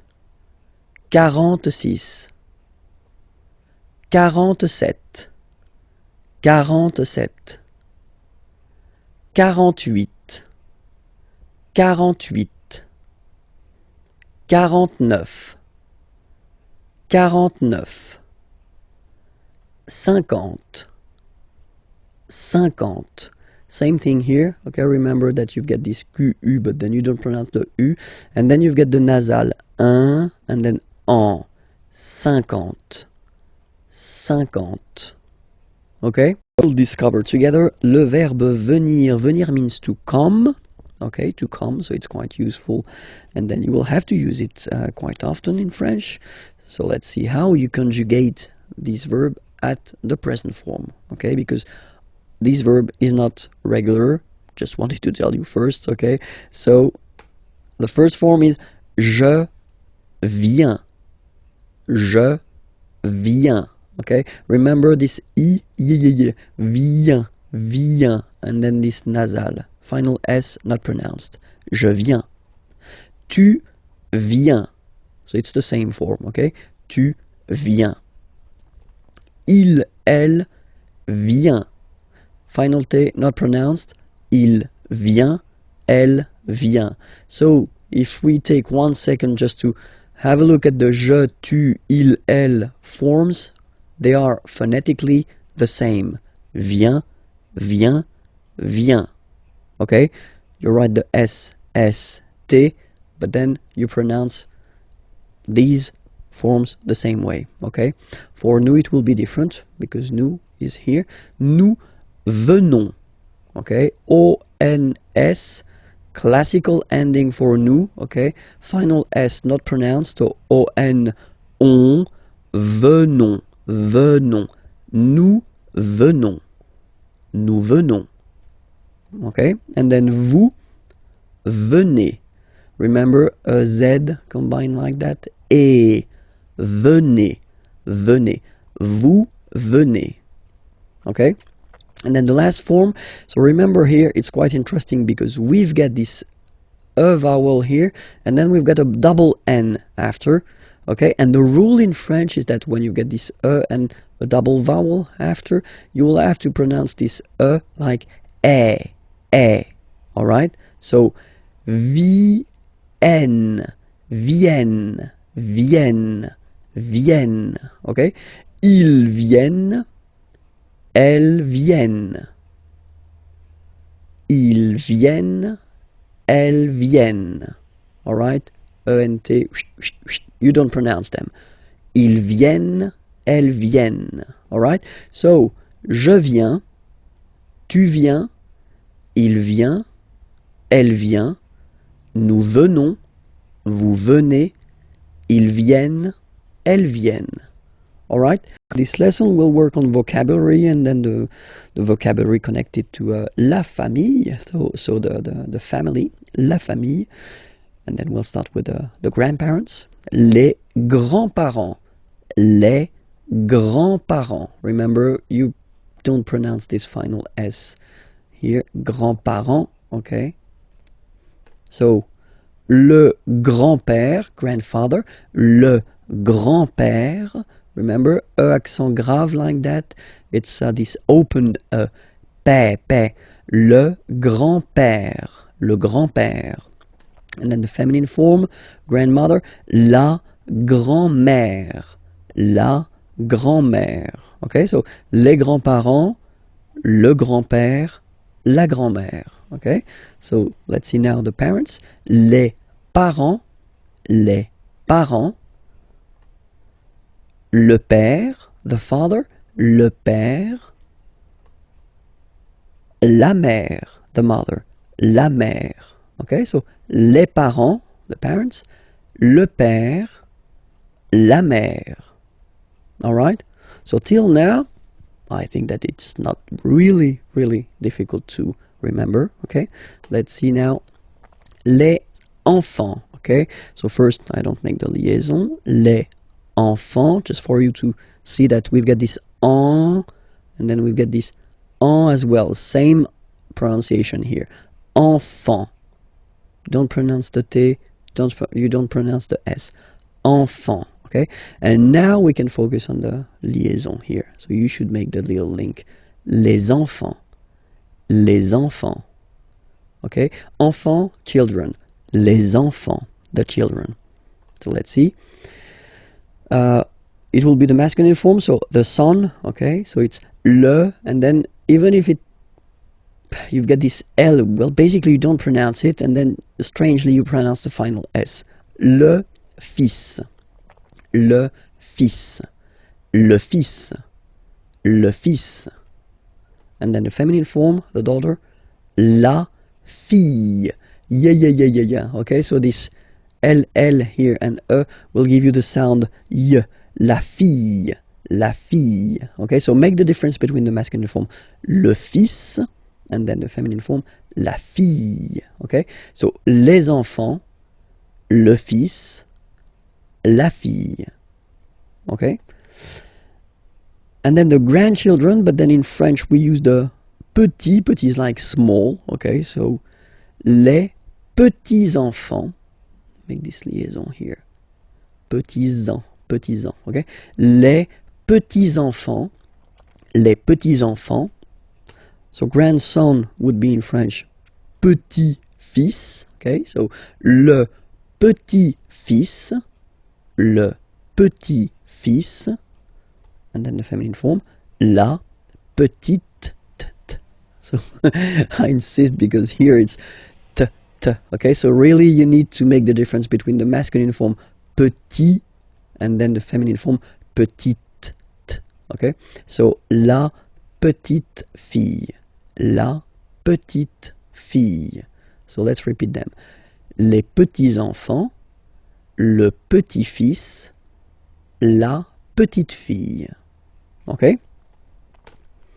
And then, when you're talking about your in-law family, well, in French we use this beau and belle, so it's beautiful, okay? So, the beautiful family, you're talking about your in-laws, okay? So, la belle famille, la belle famille. Remember, I-L-L-E-I, la belle famille, okay?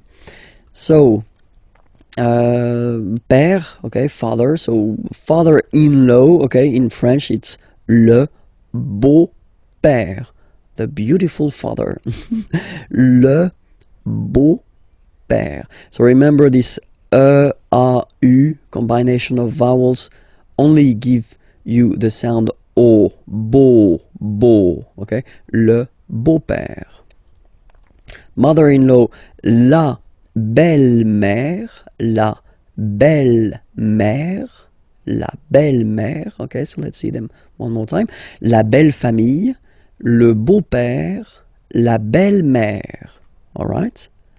And then brother-in-law, le beau-frère, le beau-frère, le beau-frère. So frère is brother, okay? And then feminine form, here you get sœur, okay? So sister-in-law, la belle, so we put the belle form here because it's the feminine form, sœur, la belle-sœur, la belle-sœur. And in this lesson we'll discover the questions in which you will find qui, que, or then quoi, okay? So let's discover now qui, okay? Qui means who, okay? So if you want to ask a question regarding someone, like in these two examples, so the first one, who is he?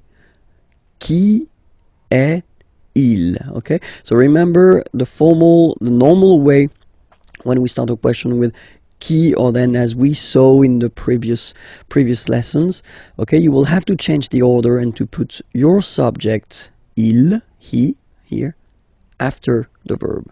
Qui est-il? And then you make the liaison. Qui est-il? Who is he? Qui est-il? Qui est-il? Or then, let's see a little example here. Qui vient? Vient is venir. Vient is venir, yeah, is to come, sorry. So, qui vient, who is coming, avec toi, with you, ce soir, this evening. Qui vient avec toi ce soir? So, he's coming with you this evening. Qui vient avec toi ce soir? Okay? If you pronounce them normally, remember that you will have to raise your voice a little bit at the end of the question. So let's pronounce them the normal way. Qui est-il? Qui vient avec toi ce soir? Qui vient avec toi ce soir? Okay? Second one is que. So qui, who, que, what? What, okay? And then we'll see two examples here. Que fais-tu? Okay? Fais is coming from faire. Faire means to do, okay? Que fais-tu? So what are you doing? What do you do? Okay? Que fais-tu? Same thing here, remember, que. So you start a question with que, then you get to change the order. You get to put the subject after the verb, okay? Que fais-tu? And it's a question. Que fais-tu? Que fais-tu? Okay. And here, Que veux-tu? So veux is coming from vouloir, vouloir to want. Que veux-tu? What do you want? Okay, que veux-tu? Regarder, regarder is to watch. À la télévision, well, at the television. Que veux-tu regarder à la télévision? So let's read it normally now. Que veux-tu regarder à la télévision? Que veux-tu regarder à la télévision? Okay, so you can hear that I've been raising a little bit my voice at the end. And then the other option is quoi. So quoi means what as well. So you will tell me, oh, you get two what here, you get que and quoi. Yeah, for a good reason. Look at that. Well, tu fais quoi? So I've been just taking the same question as we had here, this que fais-tu? What do you do? What are you doing? Okay, but then if you're using this quoi, then it does mean that you don't start the question with it. You just put it here, for example, at the end. Okay, tu fais quoi? It is exactly the same meaning as this question, okay, but then you can see that you just keep the normal order of the sentence, subject, verb, okay. In that case, you definitely need to raise your voice at the end, okay. Tu fais quoi? Tu fais quoi? And then I took the same example as we had here, okay. Tu veux regarder quoi à la télévision, okay. So let's raise the voice at the end to make it clear that it's a question. Tu veux regarder quoi à la télévision? Tu veux regarder quoi à la télévision? Okay, so let's repeat. Qui, who, qui est-il? Qui vient avec toi ce soir? Que, what? But you start the question with it. Que fais-tu? Que veux-tu regarder à la télévision? And then quoi? You don't start the question and it means what? Tu fais quoi? Tu veux regarder quoi à la télévision? In this lesson, we'll just focus on a short thing but quite useful, les présentations. Okay, so the first thing, when you meet someone and you want to know the name of this person, well, that's the common question or the normal question that you will have to use. Comment, so how, vous appelez-vous? Okay, we've been seeing in unit 1, if my memory is correct, the verb s'appeler, so to call oneself. Okay, when you introduce yourself, you use this s'appeler verb. Okay, so that's the reason why it will look this way. Comment vous appelez-vous? Okay, so comment vous appelez-vous? So what's your name? How are you calling yourself? If you want a direct translation, but it sounds a bit strange in English, but then that's the question. Comment vous appelez-vous? All right. The other possibility that we've got is to keep the normal order. So vous vous appelez, and then we put this comment thing at the end of the question. Okay. So in that case, remember to raise your voice at the end. Vous vous appelez comment? Vous vous appelez comment? Okay. So it is exactly the same question, okay? It is a bit less formal, this second option, okay? Because the first one is the classic option that we've got.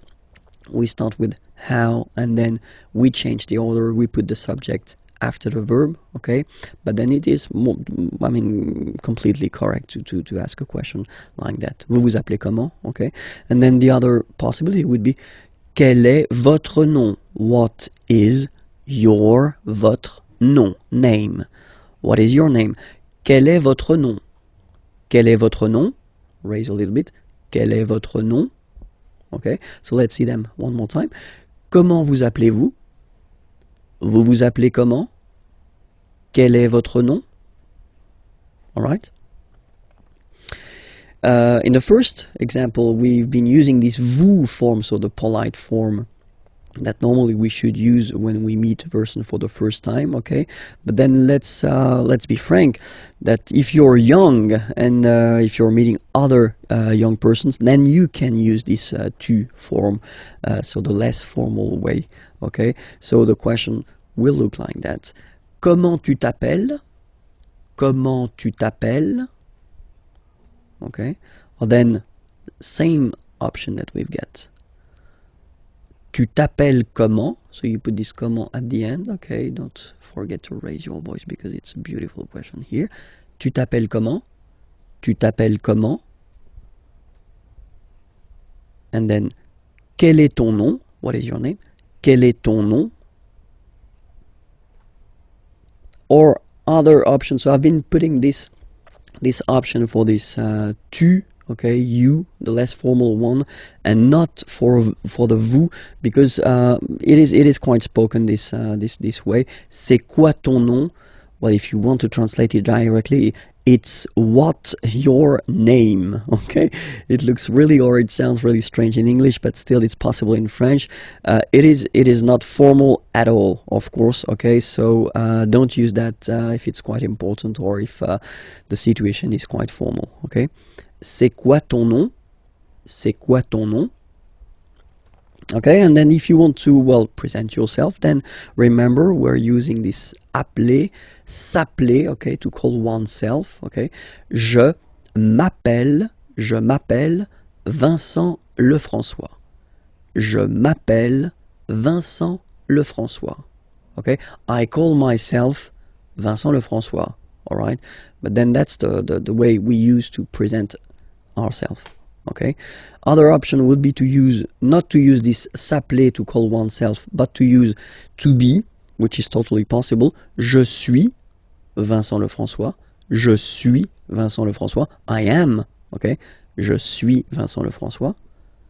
And then, third option, mon nom, my name, okay. Mon nom is, mon nom est Vincent Lefrançois.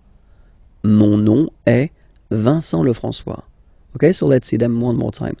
Je m'appelle Vincent Lefrançois. Je suis Vincent Lefrançois.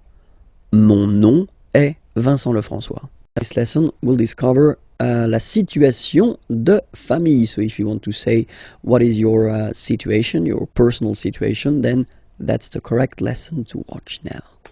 Let's start. Je suis célibataire. So I know that many of you will laugh when they will see this beautiful célibataire word. It doesn't have any other indication but the fact that you are single. Okay, so if you want to say that you are single, whether it's the masculine form or the feminine form, it will be like that. Je suis célibataire. I am single. Okay, second option. J'ai un copain. Okay, boyfriend would be copain, okay, and then it's the feminine form here, girlfriend, copine.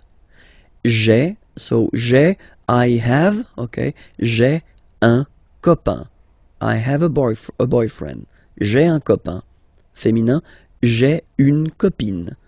I have a girlfriend. J'ai une copine.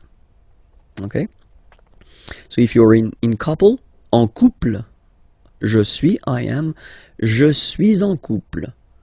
Je suis en couple. So here you want to indicate that you are living with someone, but then you are not married, okay? Je suis en couple. You can make the liaison here. Je suis en couple, okay? And then fiancé, engaged, all right? And then here you've got the masculine form. I've been putting here the feminine form. All right, so you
next lesson, we'll see how to conjugate the verbs ending with IR. So not all the IR verbs are belonging to the second group, but some of them, and then we'll see how to conjugate them at the present form. Okay, so we'll take an example. The example is finir. So finir means to finish. Okay, and then you can see that it's ending with IR. All right, so we'll do it like that. We'll divide it in two, so FIN, and then we take away this IR ending. All right, and we'll just keep this form here, FIN, to construct the present. So you take it and you put it here, and after that you will add this ending. So for je, it will be IS. Je finis. Remember, final S is not pronounced. Je finis. Okay? Tu finis. So ES as well, like we had for je. So same way to pronounce it as well. You don't pronounce the final S. Tu finis. Il, elle finit. So IT, final T not pronounced. Il, elle finit. So je finis, tu finis, il finit. Phonetically, it's exactly the same form for these persons. Okay, so it's quite good if you want only to talk and not to write. So just focus on this fini form. You know that it's for je, tu, and il, elle. Okay, but then for nous, so have a look. Nous finissons. Okay, ISSONS. Issons. Nous finissons. Finissons. Okay, final S not pronounced. Nous finissons. Vous finissez. Vous finissez. Okay, EZ at the end gives you the sound E. Okay, finissez, finissez. Vous finissez. Ils finissent. So remember, as usual, when we've got the verbs ENT not pronounced. Ils finissent. Elles finissent. All right, so let's see them one more time. Je finis. Tu finis, il finit, elle finit, nous finissons, vous finissez, ils finissent, elles finissent. All right, let's take another example.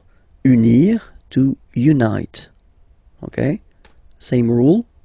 We just keep this UN, and then you spot the ending, you take it away, and you will keep the UN to construct. So, j'unis, same way. Tu unis, il unit, elle unit, nous unissons, vous unissez, ils unissent, elles unissent. Okay, so it's the same, exactly the same. So same group, same way to conjugate it. Okay, let's take choisir, third example. You spot it ending with IR here. Choisir means to choose. Okay. Then, same way. Je choisis, tu choisis, il choisit, elle choisit, nous choisissons, vous choisissez, ils choisissent, elles choisissent. Then we'll discover together, well, the plural form, how to construct or how to make a plural form. So it's le pluriel en français. So let's start now. So we'll take this example, okay, basic example. A friend, un ami, okay, un ami. Okay, so here you can see that we've got this article indéfini, un, at the masculine form, singular form, and then we've got ami, friend, like that, at the singular form as well. So if we want to construct the plural form, well, obviously the article will change.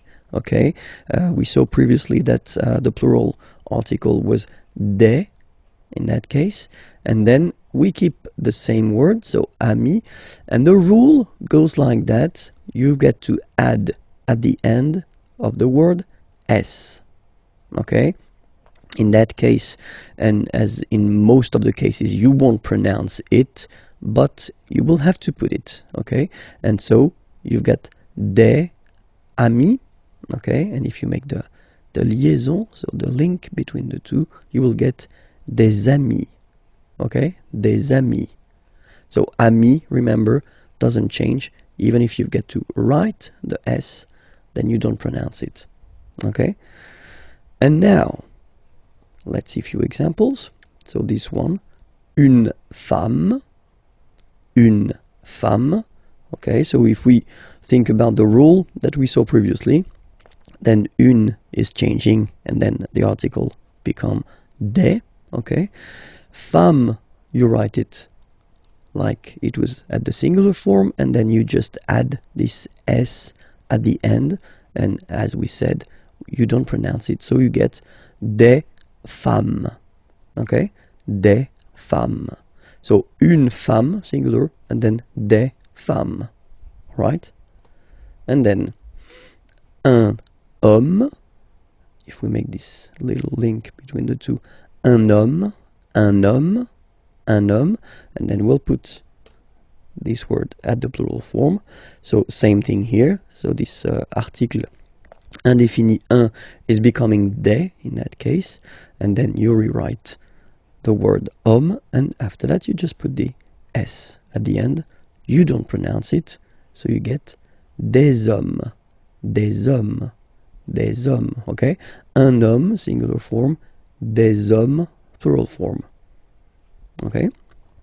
And then I took this example with this article défini le, okay, so le livre,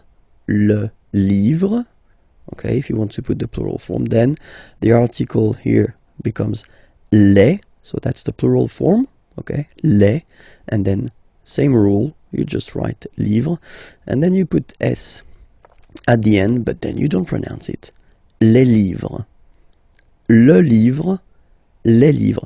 So it's quite interesting in this example here, because if you listen carefully, le livre, les livres, so the only way to know whether it's singular or plural is to pronounce correctly the article, in that case le, and here les. So it's really this le, and then les, that will make the difference between the singular form and the plural form, okay. As usual in French, we've got exceptions. So you get words that will end with this a, u, combination of vowels, like for instance une, o. So remember, when you get these vowels like that, then you get only the sound o, okay. Une o. So in that case, well, you won't add the S as like we saw previously, but then it will be, the rule is that you get to put X here at the end, but then same rule, you don't pronounce it. Des os, okay. Une eau, des os, all right. Second group, words ending with a, u. Here is an example, un tuyau, okay. Same rule here, you won't add S at the end, but instead of S you will put X, okay. Des tuyaux, same rule, you don't pronounce it. Des tuyaux, okay. Un tuyau, des tuyaux. So the only difference will be with the article, because the word will be pronounced the same way. And then the last group is the words ending with e. So let's take one example. Un feu, and basically the same rule. You don't put S, but you will put X instead, and then you don't pronounce it. Des feux, un feu, des feux. Okay, there is another group of words. So because normally the words ending with the OU, like that here, OU, and then the sound is OU, okay. Normally these words just behave like the others, so you just need to put S at the end. But of course, as usual in French, we've got few exceptions. So I've been listing all the exceptions of the OU ending, words that will, well, like we saw previously, not take S, but then take X at the end, okay? But still, as usual, it's not pronounced, so it doesn't really affect the pronunciation, but it's just for you if you want to write them correctly at the plural form. Remember, it's not S, but it's X, okay? So the first one, un bijou, okay? So I did put the translation here. Pluriel, des bijoux, okay? Then, un caillou, plural, des cailloux. Okay, remember, you don't pronounce it, the final X. Then, un chou. Okay, remember, when you combine this C and H, you get the sound sh. Chou, un chou. Pluriel, des choux. Okay. Un genou, des genoux. Un hibou, des hiboux,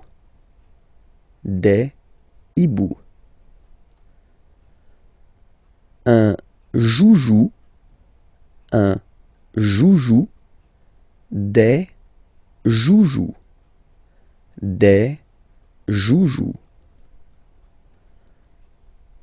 un pou, des poux, okay?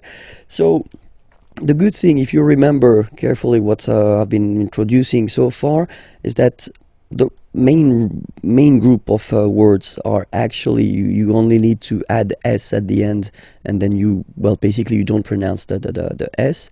Or then the exceptions, you will, like these ones here, you will have to add this X at the end, but still you won't pronounce the X, okay? But still, as usual, we've got exceptions. So a few exceptions, not that much, but then these exceptions are really strange, because it does mean that the pronunciation will change, okay? So we'll take this one, un bœuf, and then at the plural, well, you just write it like we saw previously, so you just add this S, but then pronunciation changes quite much, because you get des bœufs, all right? Un bœuf, des bœufs, all right? Then un œuf,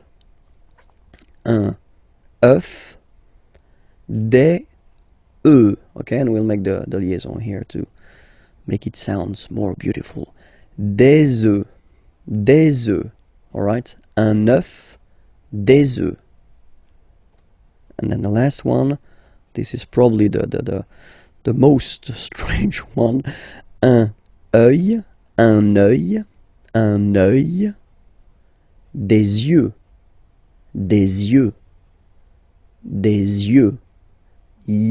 yeux, okay? Don't pronounce the final X as usual. Des yeux, all right? Discover together le verbe pouvoir. Pouvoir means to can, okay, so it's quite useful. And then we'll discover it because, well, it's not a regular verb, so it's always quite interesting to take a few minutes to really work on it and try to remember the way it is conjugated at the present form, okay? So the first form that we'll have is je, as usual, so je peux, okay? Final X not pronounced here, okay, so you get X but you don't pronounce it, so basically you get the sound peut, je peux, okay, so I can, je peux, okay. Then tu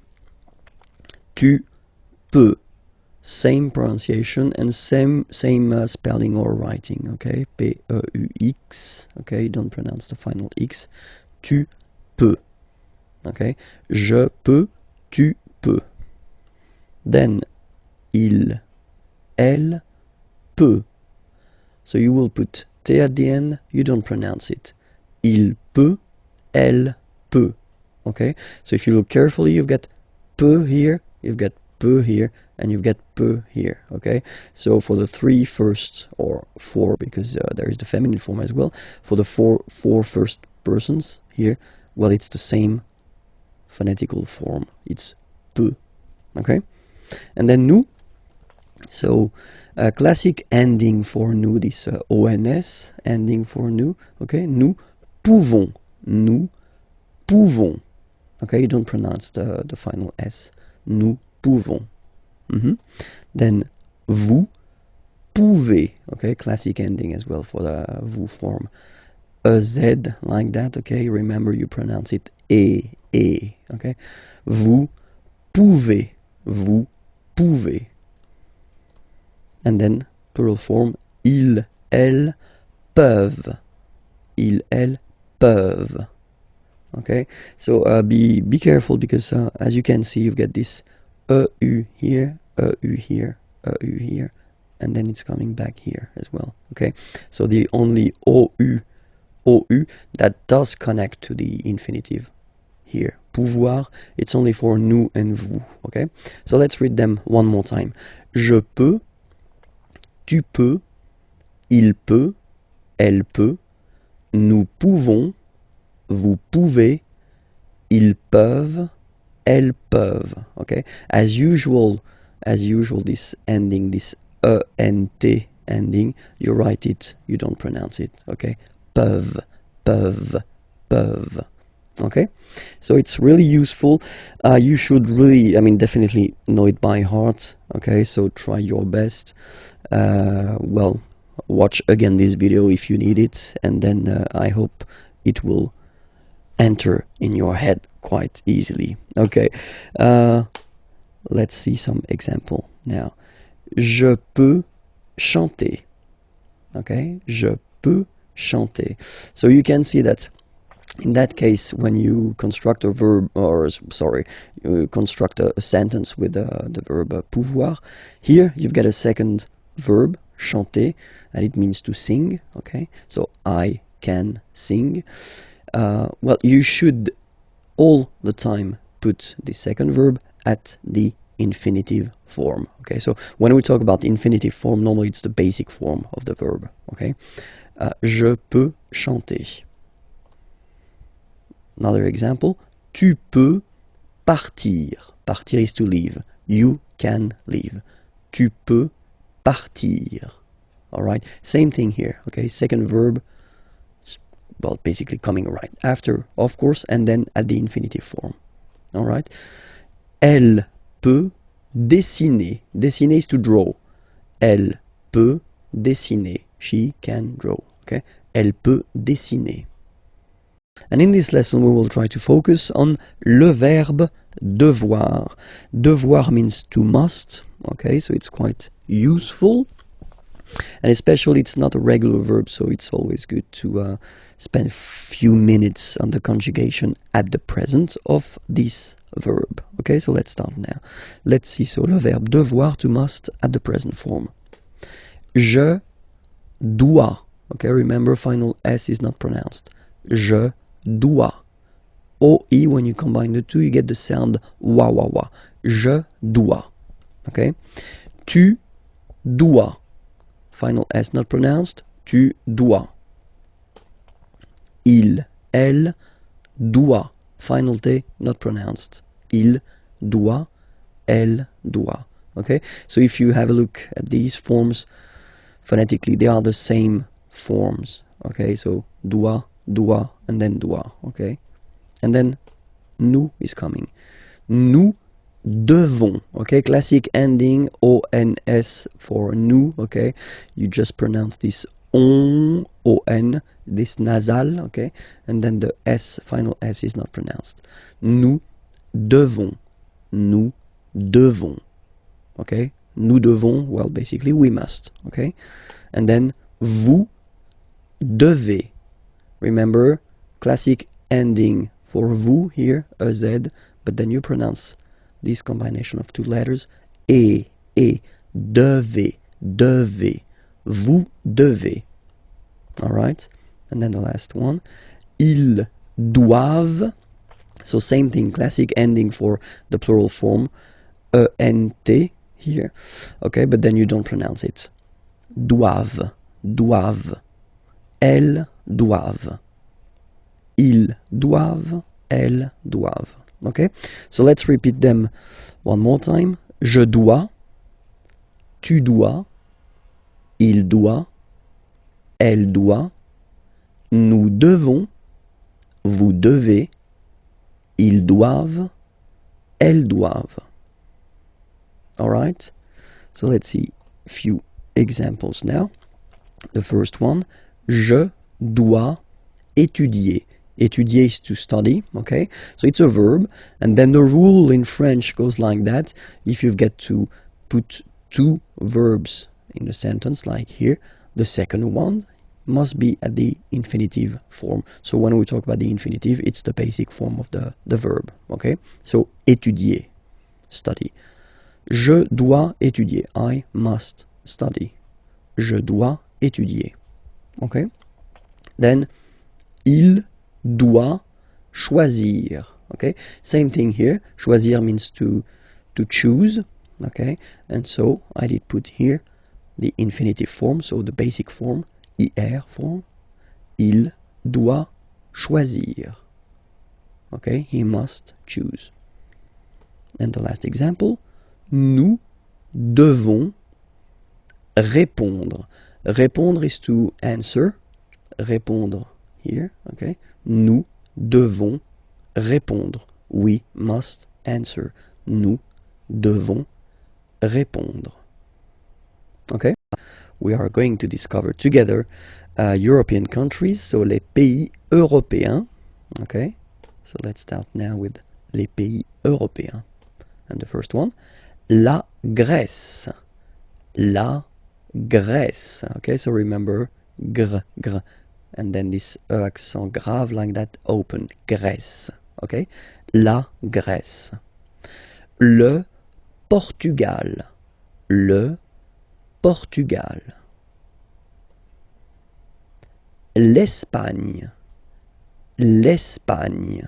Okay, don't insist on the final E because basically it's not pronounced. L'Espagne. Gna, gna, gna. L'Espagne. L'Espagne. L'Italie. L'Italie. L'Italie. Okay, so you can see that for these two countries here, as they are starting with a vowel, like here, okay, as we saw in a previous lesson, the article is modified and then it's L apostrophe, like that, okay? Le Luxembourg, okay, final G not pronounced, and then when you combine this M here, you get the sound en. You don't pronounce the M at all, it's this nasal en, okay? Le Luxembourg. Le Luxembourg, okay? La France. La France, okay? A-N here, nasal en. La France. Okay? We continue. Les Pays-Bas. Final S here, not pronounced. Same thing here. Pays, and then bas. Les Pays-Bas. Okay? Then l'Irlande. Remember, this is E and it should be pronounced like E. Irlande. Irlande. Okay, A-N, en, D, and final E, not pronounced. Irlande. Le Royaume-Uni. Le Royaume-Uni. Le Royaume-Uni. Okay? L'Allemagne. L'Allemagne. Gna, gna, gna, gna. Remember this G and E, it can be quite tricky at the beginning to produce, I mean, the sound N, okay? But really you should work on that because it's quite, well, it's not coming all the time, but it's not rare. I mean, the sound is not rare in French, okay? N. L'Allemagne, l'Allemagne, okay? La Belgique, okay? Remember Q-U-E here, you will get only the sound okay, Belgique, Belgique. So it's not Belgique, not at all, okay, because it's only the k. Belgique, okay. Le Danemark.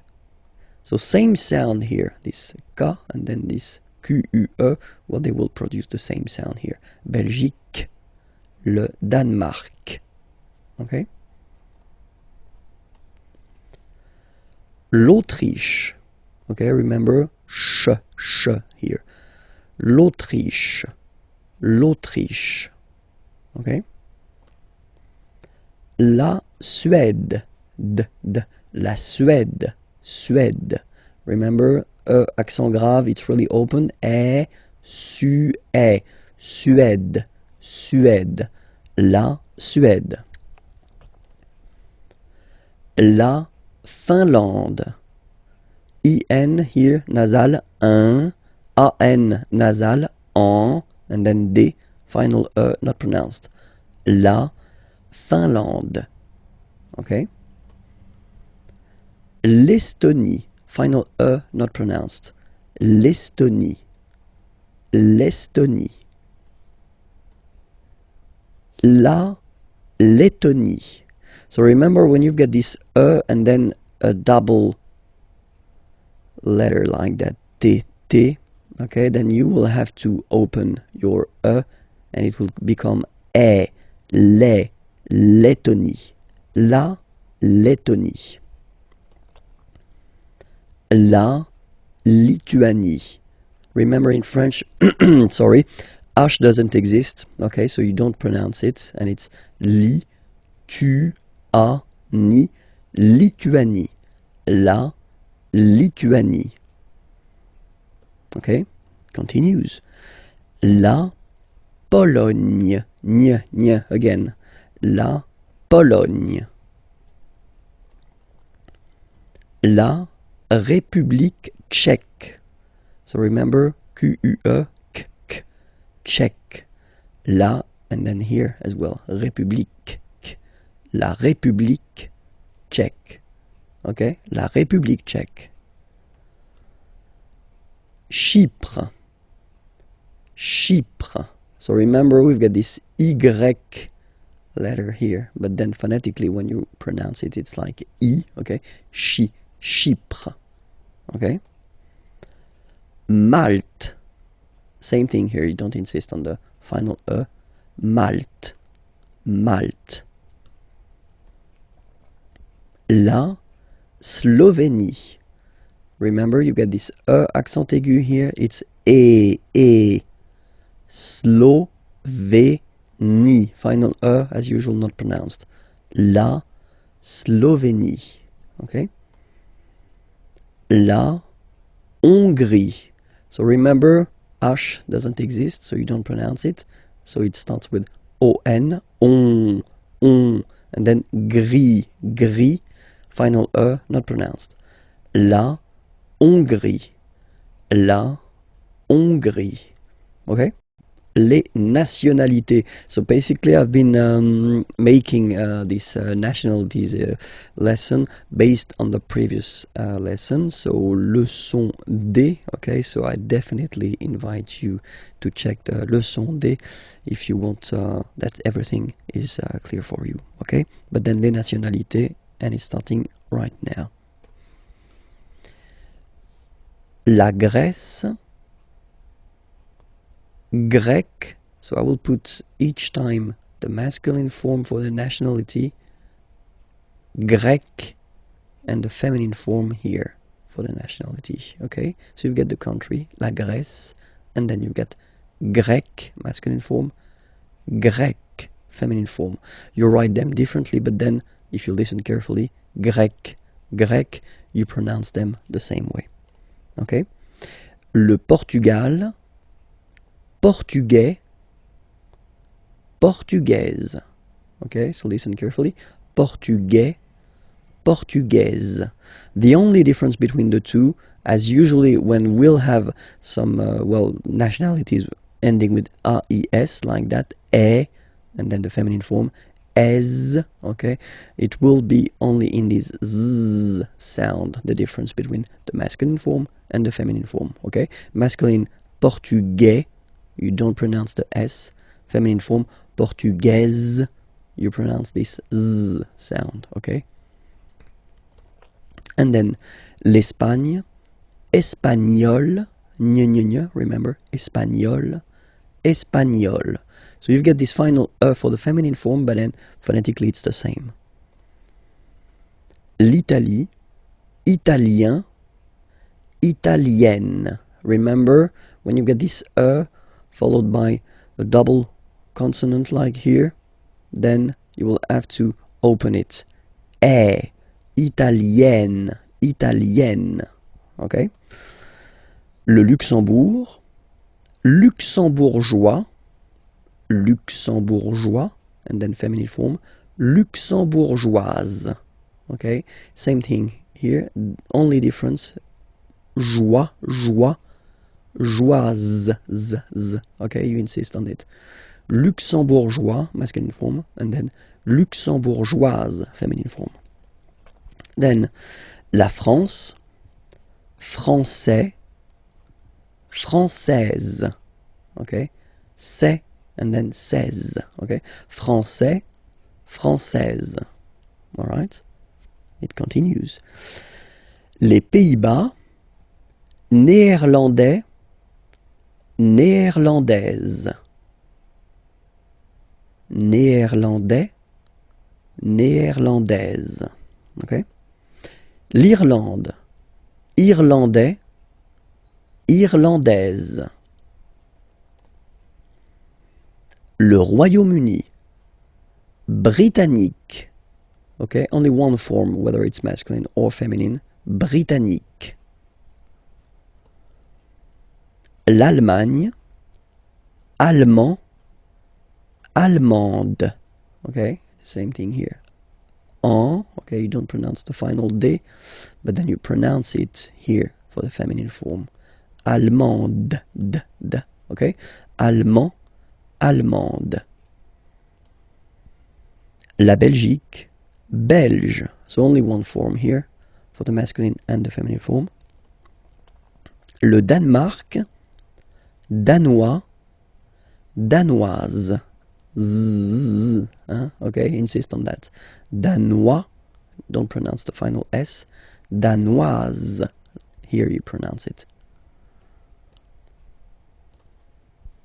L'Autriche, autrichien, autrichienne. So same thing here. You get E and then double N. You open the E. Autrichienne. Okay, autrichien, autrichienne. La Suède, suédois, suédoise. Okay, suédois, suédoise. La Finlande, finlandais, finlandaise. Finlandais, finlandaise. L'Estonie, estonien, estonienne. Same thing here, double N, E, and then you open it. E, estonienne, estonienne. La Lettonie, letton, lettonne.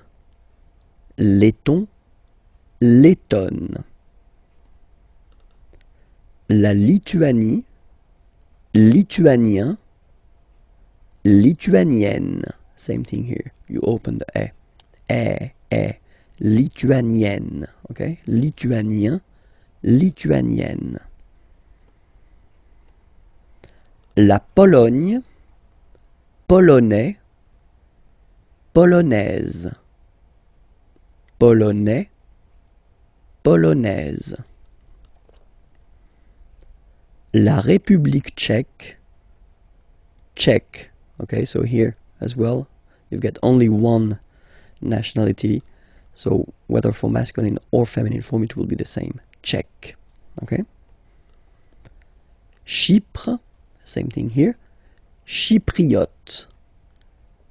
Remember this Y is pronounced like I. Okay. Chypriote. Chypriote. Okay. Malte, Maltais, Maltaise. So remember, as I said previously, the only difference, es. Maltais, Maltaise. La Slovénie, so only one form here, Slovène. Slovène. Remember, E accent grave, you open it, Slovène. La Hongrie, hongrois, hongroise. Okay, hongrois, grois, hongroise. Okay, so here final S not pronounced for the masculine form, and then you pronounce it here for the feminine form. Hongrois, hongroise. Okay, les Amériques, les Amériques. So let's see now. Les États-Unis. Okay, so if we make every links, we'll have it here and then here. Okay, les États-Unis. Les États-Unis. Le Canada. Le Canada. Le Mexique. Le Mexique. Mexique. It's really the X. Huh?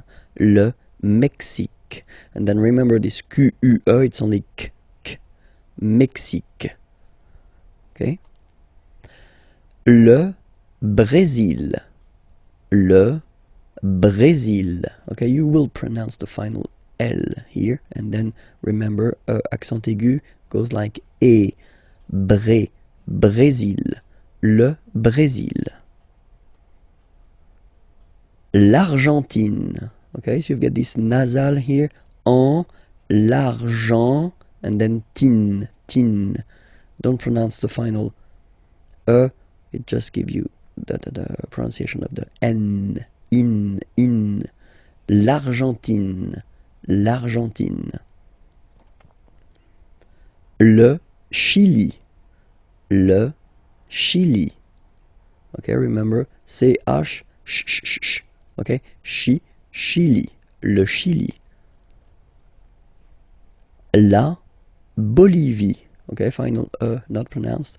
La Bolivie. La Bolivie. Alright, so I assume everything is clear. We can repeat them one more time. Les États-Unis, le Canada, le Mexique, le Brésil, l'Argentine, le Chili, la Bolivie. Okay, and then we'll see now the nationality. So you will see here each time first the masculine form and then the feminine form. Okay, so les États-Unis, américain. So when you talk about the nationality, américain, masculine form, un, américain, and then feminine form, américaine, américaine. Okay, it's really open, this AI, américaine. Okay. Le Canada, canadien, yin, here, canadien, canadienne, yen. Remember, here you've got double N, so you've got to open the so it will become canadienne. Okay. Le Mexique, mexicain, un here, like we had in américain, AIN, mexicain, and then mexicaine, mexicaine. Le Brésil. Brésilien, yen, brésilien, like we had for Canadien, brésilien, feminine form. Brésilienne, yen, brésilienne. Okay? And then l'Argentine. Argentin, in, gives you this un sound. Argentin, okay? And then Argentine. Argentine. Okay, if you look carefully, well, basically the feminine form is the same as the name of the country. Okay? Le Chili. Chilien. Chilien, yen, chilien. Chilienne. Chilienne. Okay? And then la Bolivie. Bolivien, yen, same. Bolivien. And then feminine form. Bolivienne. Bolivienne. Okay? This lesson we'll discover together le verbe attendre. So attendre means to wait. Okay? So it belongs to the third group of verbs, so not the regular one, the irregular. So that's the reason why it's quite important to take a few minutes to discover together the way to conjugate this verb at the present form. Okay? So let's see now how it will go. So the first form will be j'attends. J'attends. Okay? You get D and S. Well, basically you don't pronounce them. Okay? And then you get only the sound attends. Nasal here. En. J'attends. Okay? Second form. Tu attends. Okay? You can see that, well, it is exactly the same one. So, same way to pronounce it. Attends. Okay? Il attend.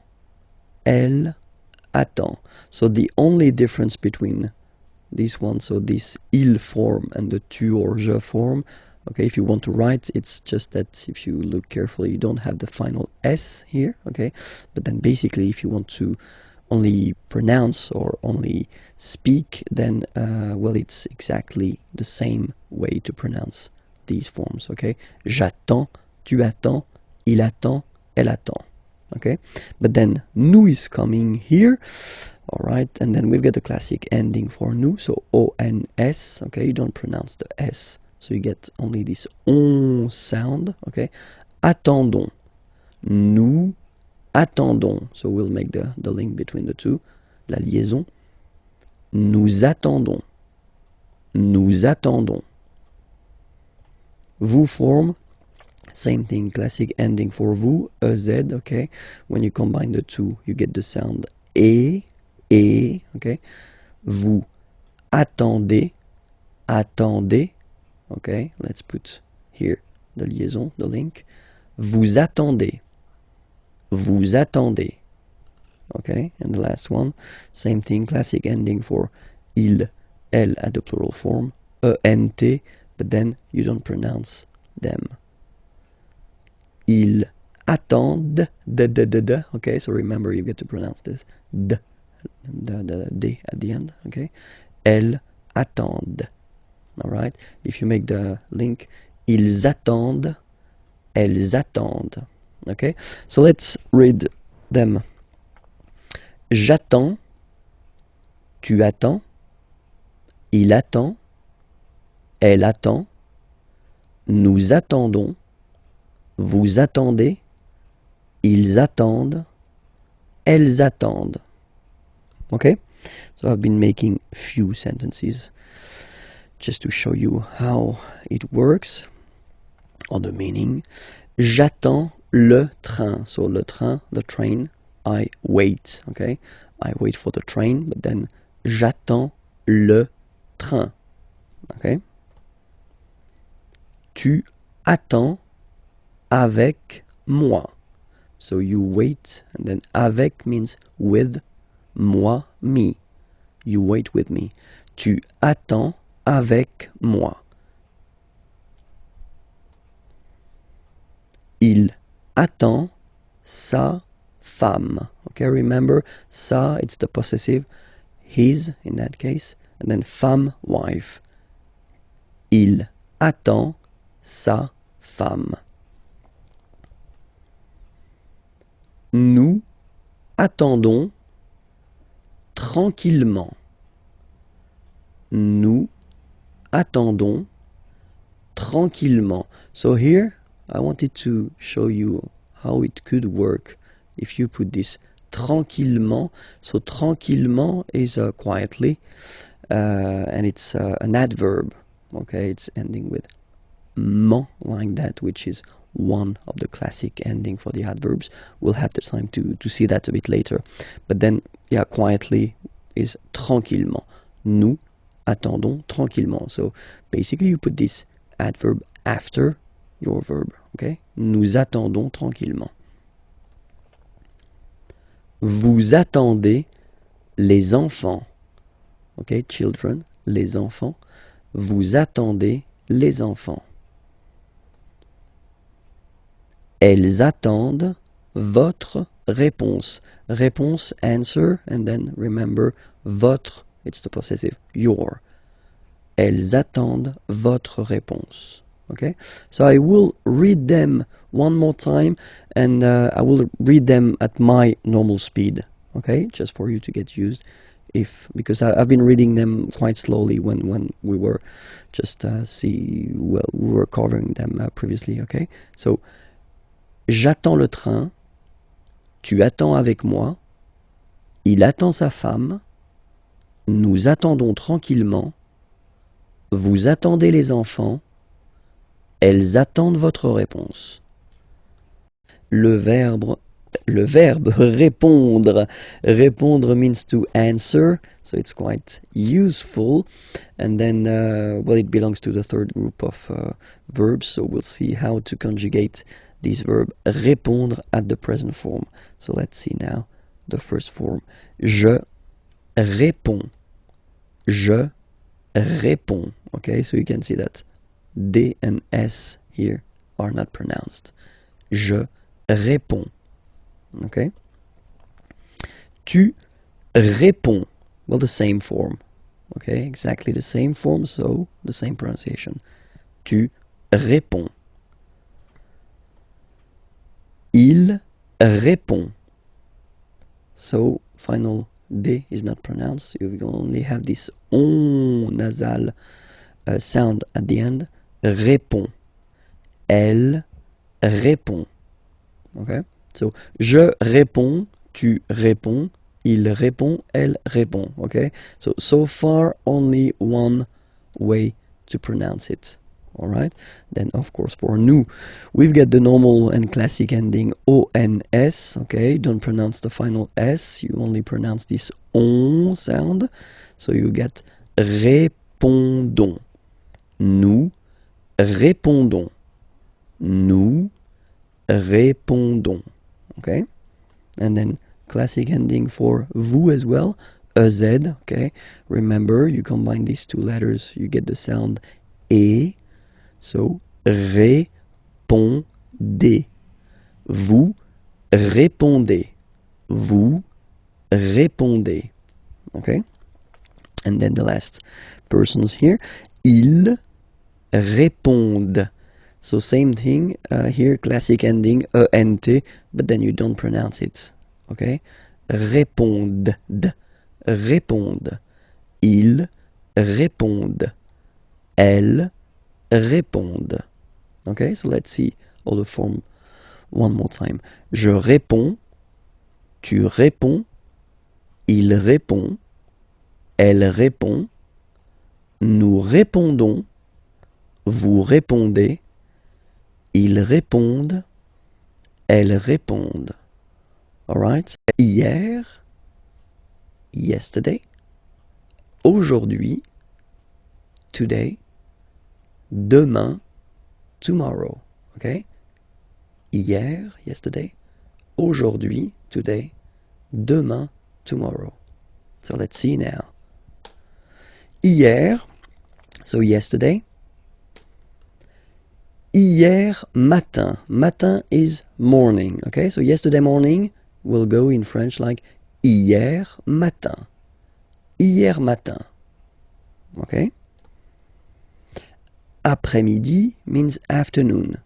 Hier après-midi. Yesterday afternoon. hier après-midi. Hier après-midi. Alright? And then soir, evening. Hier soir. Hier soir. Okay, so let's repeat that. Hier. Hier matin. Hier après-midi. Hier soir. Okay? So now, aujourd'hui. Today. Aujourd'hui. Ce matin. So we put here this matin. Morning. This morning. Ce matin. Cet après-midi. This afternoon. Cet après-midi. Cet après-midi.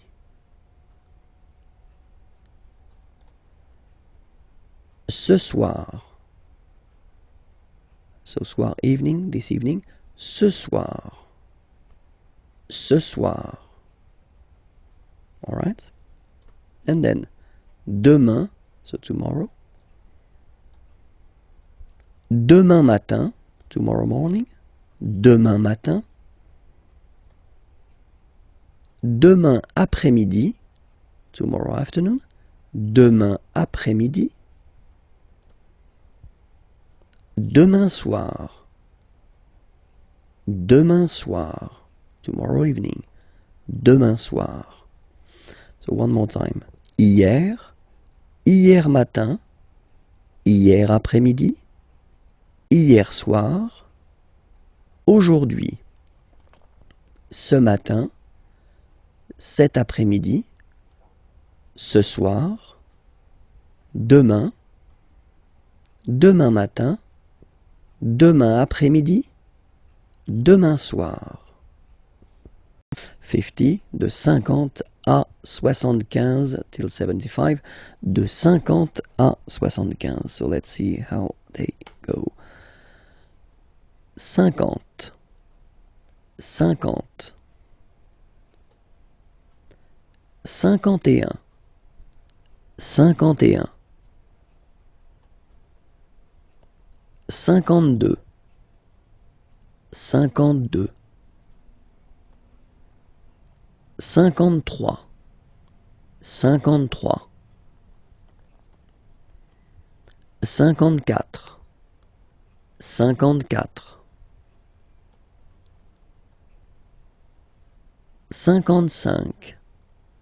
55, 55, 56, 56, 57, 57, 58, 58, 59, 59, 60, 60, 61, 61, 62, 62, 63,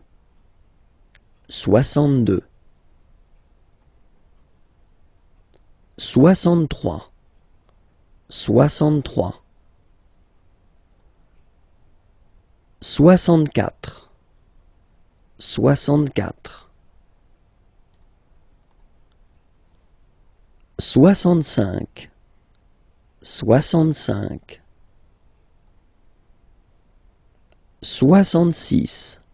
65, 66, 66,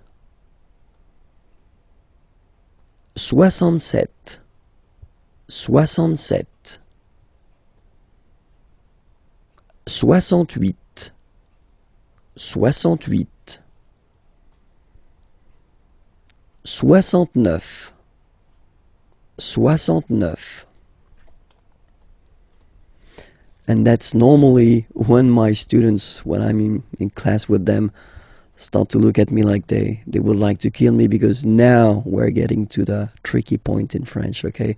So have a look here. Now we've got this 70, of course, but then in French, it's a bit more tricky because you take back the 60, 60, and then you will add the 10, 10. Okay, so for this 70 session here, you will have to use this 60 and then 10, and so all the numbers from 10 to 19, you will have to put them right here after. Okay, so let's see how it goes.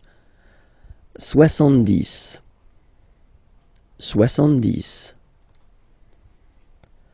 71, 71. Okay, so you can see here now. 60, 60, and then 11, 11. 71. 72, 72. Same thing here. 60 and then 12. Okay. 73, 73. 74, 74. 75, 75.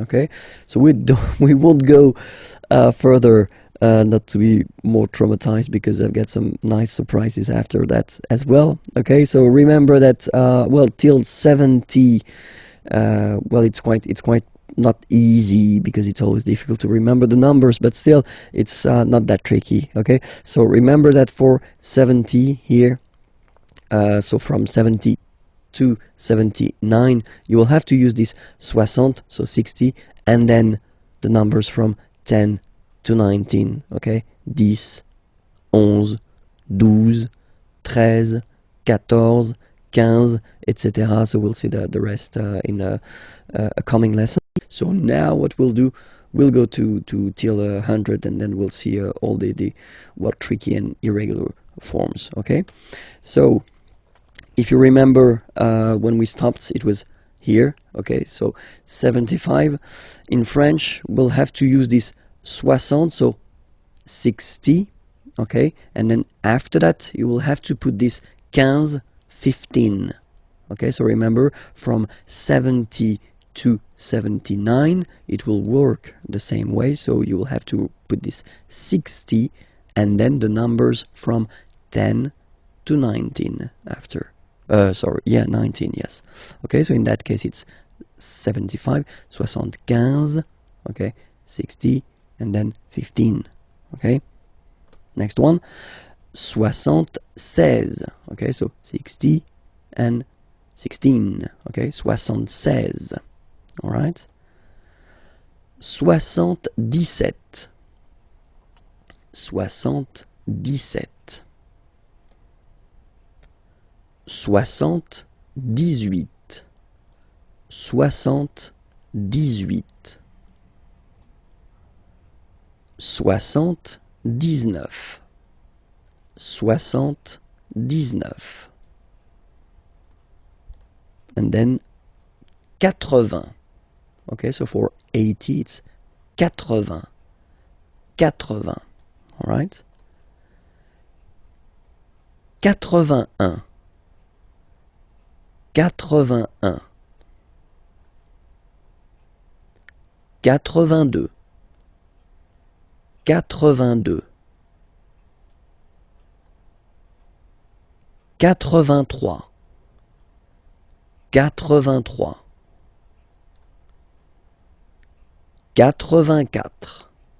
85,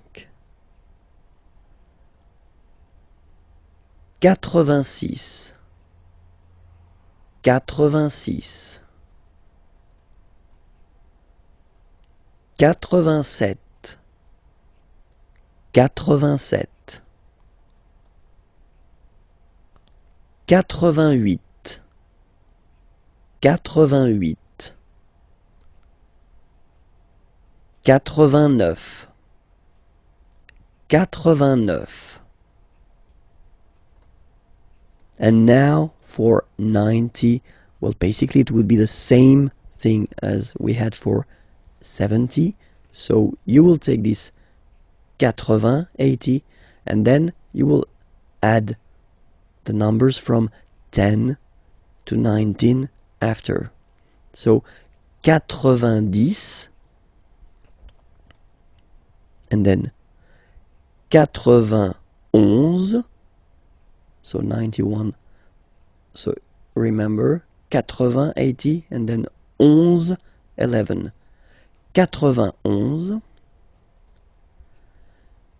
91, 92, 92, 93,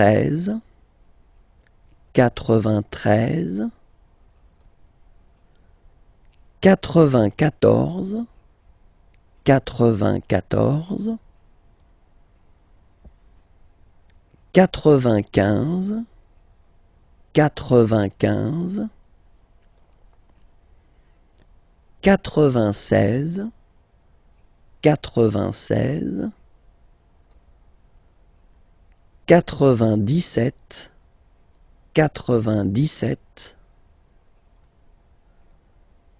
98, 98, 99, 99, and the last one, 100. Remember, final T not pronounced. 100. Okay? Discover this parce que form. So parce que means because. Okay, and it's really useful. So we'll see how to use it. Okay, so parce que here. So the first use of parce que is when you want to introduce the reason. Okay, so we've got two examples here. Il ne mange pas tout de suite. Okay, so here you've got the negative form, remember, ne, and then pas. Manger means to eat.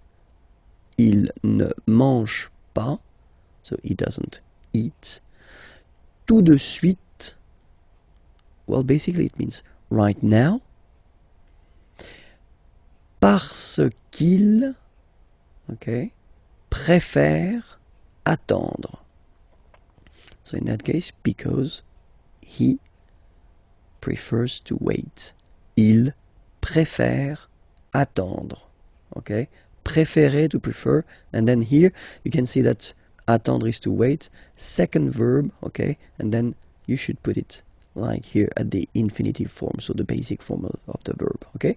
Il ne mange pas tout de suite parce qu'il préfère attendre. Okay? Second example, nous allons dehors. Aller is to go, dehors, outside. Nous allons dehors, so we go outside. Parce que, so because. Nous voulons marcher. Vouloir, to want. Marcher, to walk. Nous voulons marcher, we want to walk. Okay? Nous allons dehors parce que nous voulons marcher. Okay? And then the second option to use this parce que is when you want to introduce the cause, la cause. Okay? Example here. Il prend son parapluie. Parapluie, umbrella. Prendre is to take. Il prend son, his. So he's taking his umbrella. Il prend son parapluie parce qu'il pleut. Pleuvoir, to rain. It rains, il pleut. Il prend son parapluie parce qu'il pleut. Okay? And then, second example.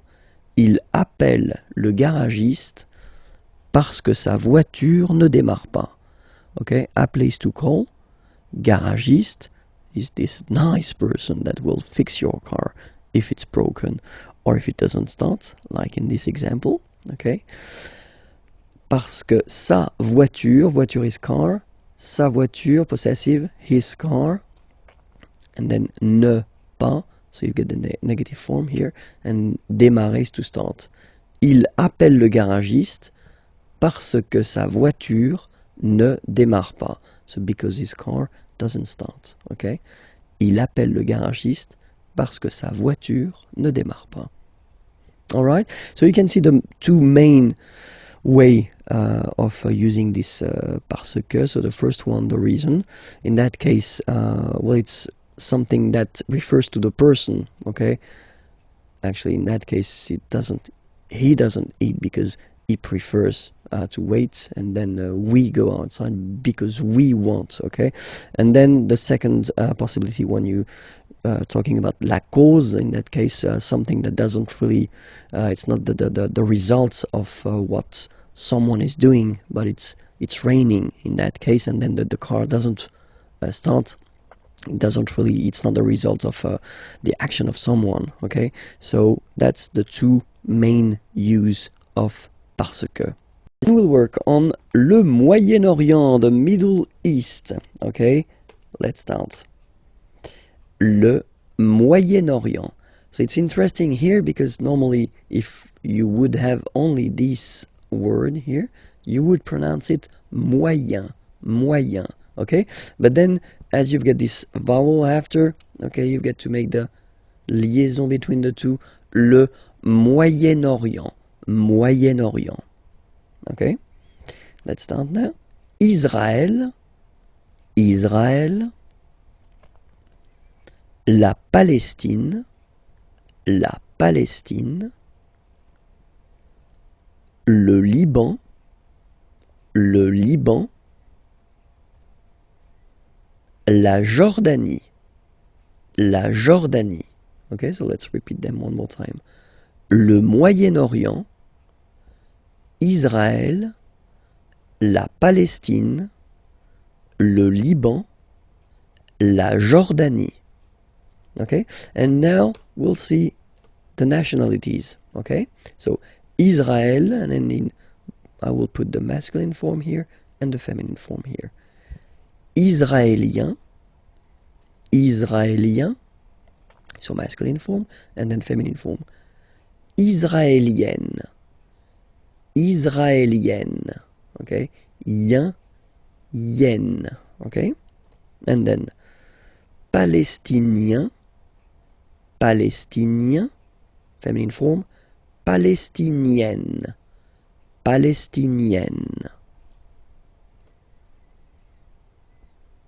Le Liban, Libanais, Libanais, Libanaise, okay, aise,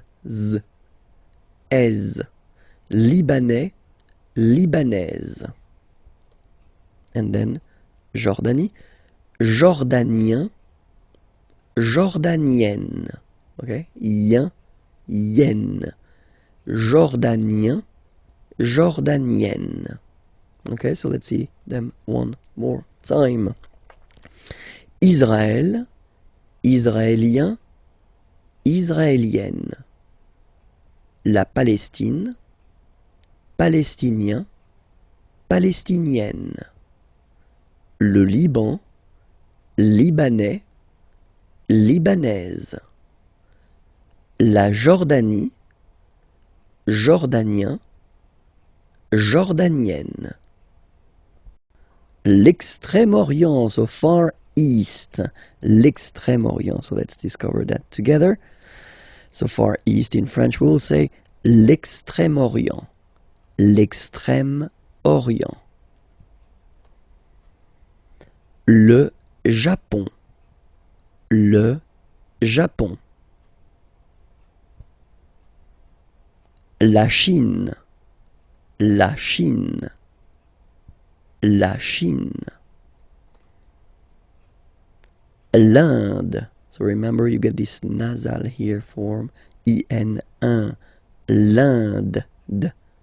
L'Inde. Le Pakistan. Le Pakistan. Hong Kong. Hong Kong. Okay, so let's see everything one more time here. L'extrême-orient, le Japon, la Chine, l'Inde, le Pakistan, Hong Kong. Okay, and now for the nationalities. So each time I will put the masculine form and the feminine form. Okay? Le Japon, japonais, japonaise. Okay, so the only difference is there. Est, aise. Japonais, japonaise. La Chine, chinois. So it's really this wa wa wa sound, remember? Chinois, chinoise. Z, z, was. Chinoise. So chinois, chinoise. L'Inde, indien, yen, indien, indienne. So remember this double N, you open it, indienne. Le Pakistan, pakistanais, pakistanaise. Hong Kong, chinois de Hong Kong, chinoise de Hong Kong. So let's see them one more time. Le Japon, japonais, japonaise. La Chine, chinois, chinoise. L'Inde, indien, indienne. Le Pakistan, pakistanais, pakistanaise. Hong Kong, chinois de Hong Kong, chinoise de Hong Kong. Le verbe pronominal. So, what is le verbe pronominal? So first we'll take an example. Regarder, to look, to watch. Okay? And then se regarder. In that case it would be to look at oneself. Okay? So that's the important thing about this verb pronominal. Le verb pronominal will be constructed all the time with this se before the verb. Se regarder, okay? And this se will basically change the meaning of the verb, because regarder, to look, to watch, se regarder, to look at oneself. Okay? So we'll take an example. So if we take the regarder verb, okay? So normally you will construct this sentence. Je regarde la télévision. Okay? I watch the television. Je regarde la télévision. Okay? But then if you use this se regarder, so as I said, to look at oneself, in that case, je me regarde. Alright, so you will have to add this me thing here before the verb. Je me regarde. Okay, so let's see how we will conjugate this verb at the present form. Je me regarde. Tu te regardes. Il se regarde. Elle se regarde. Nous nous regardons. Vous vous regardez.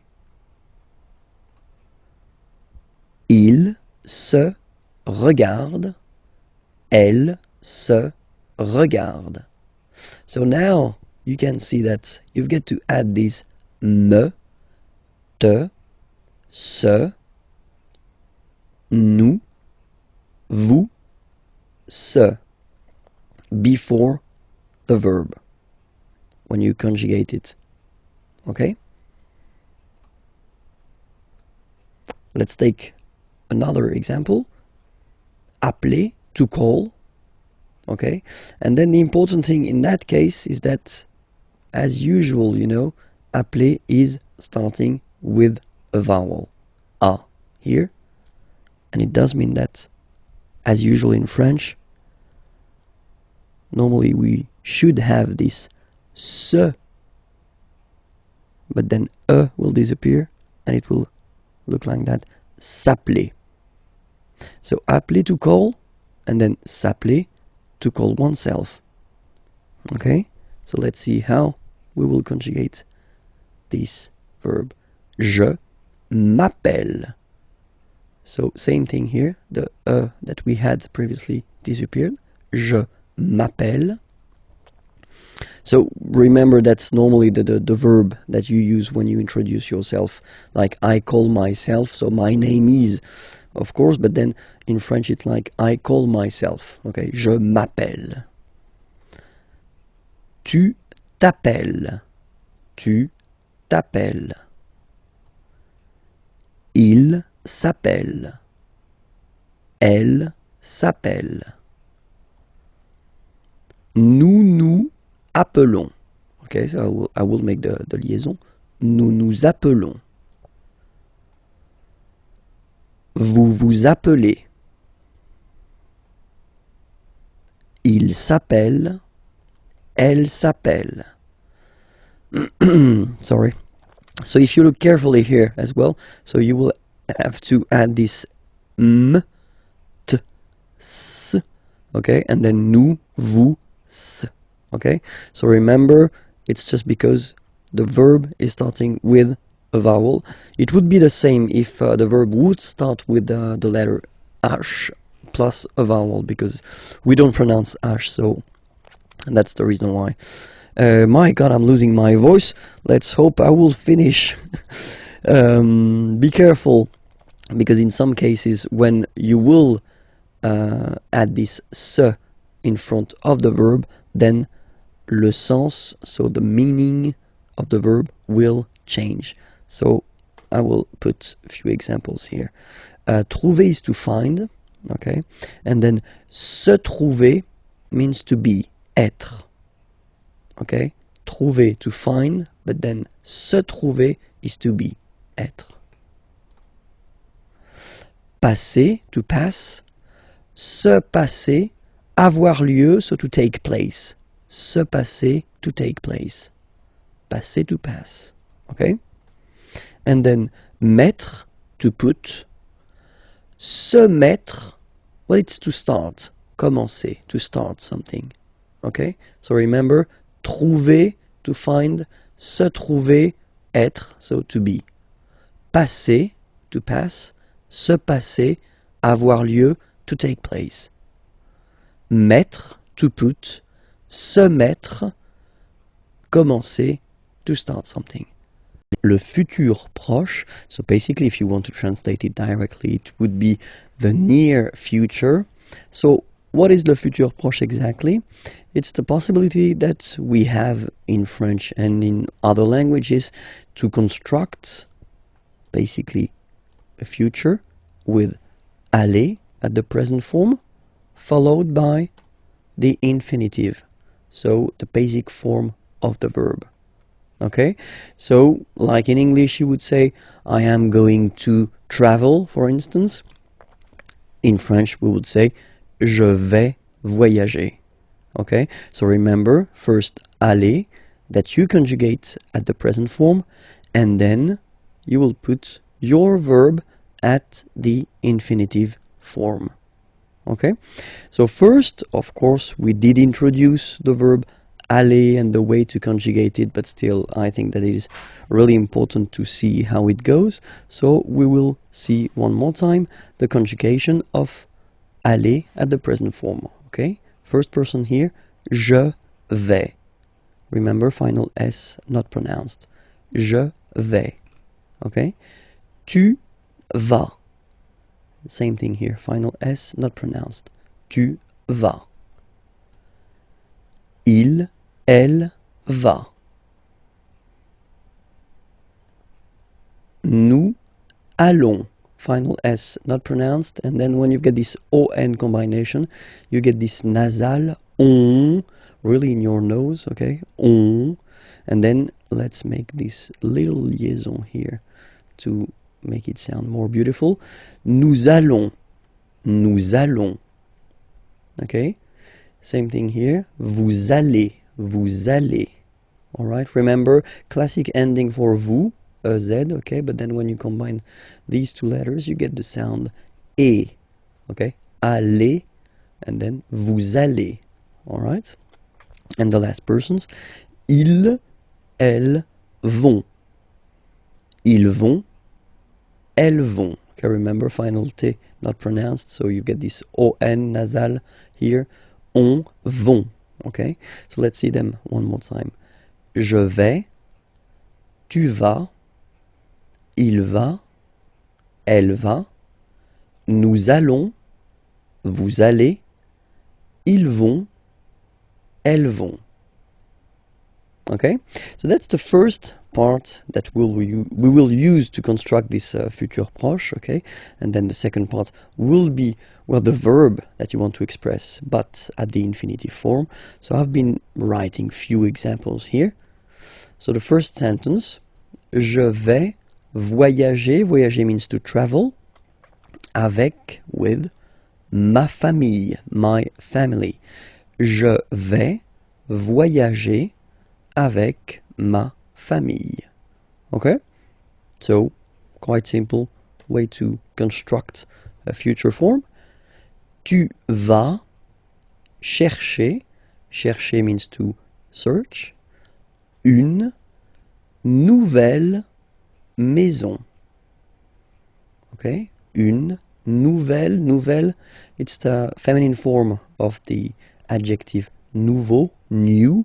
Okay, because maison, house, as you can see here, is feminine, so une nouvelle maison, a new house. Tu vas chercher une nouvelle maison. Okay, and then il, elle, va partir. Partir is to leave. Okay, pour means for. Pour un an. 1 year. Un an. Okay, so I will make the liaison just to make it more normal after. Okay, but I just want to divide here. Un an. Okay, so let's read it normally now. Il va partir pour un an. Okay, so you can hear that now I make this link between the two. Un an. Un an. So no break between the two.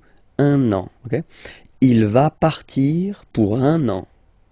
Elle va partir pour un an. Okay? Then for nous, nous allons chanter. Chanter means to sing. Okay?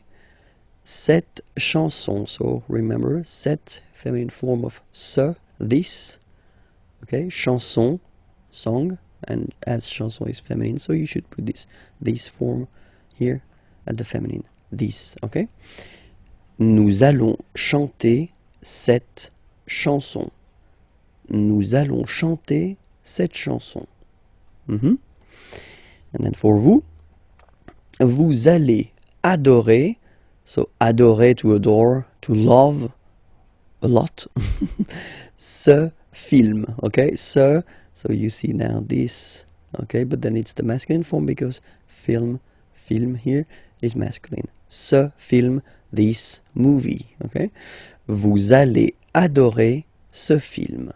Vous allez adorer ce film. And the last one. Ils vont boire. Boire is to drink. Un café. A coffee. Ils vont boire un café. Elles vont boire un café. Okay, so let's repeat everything again.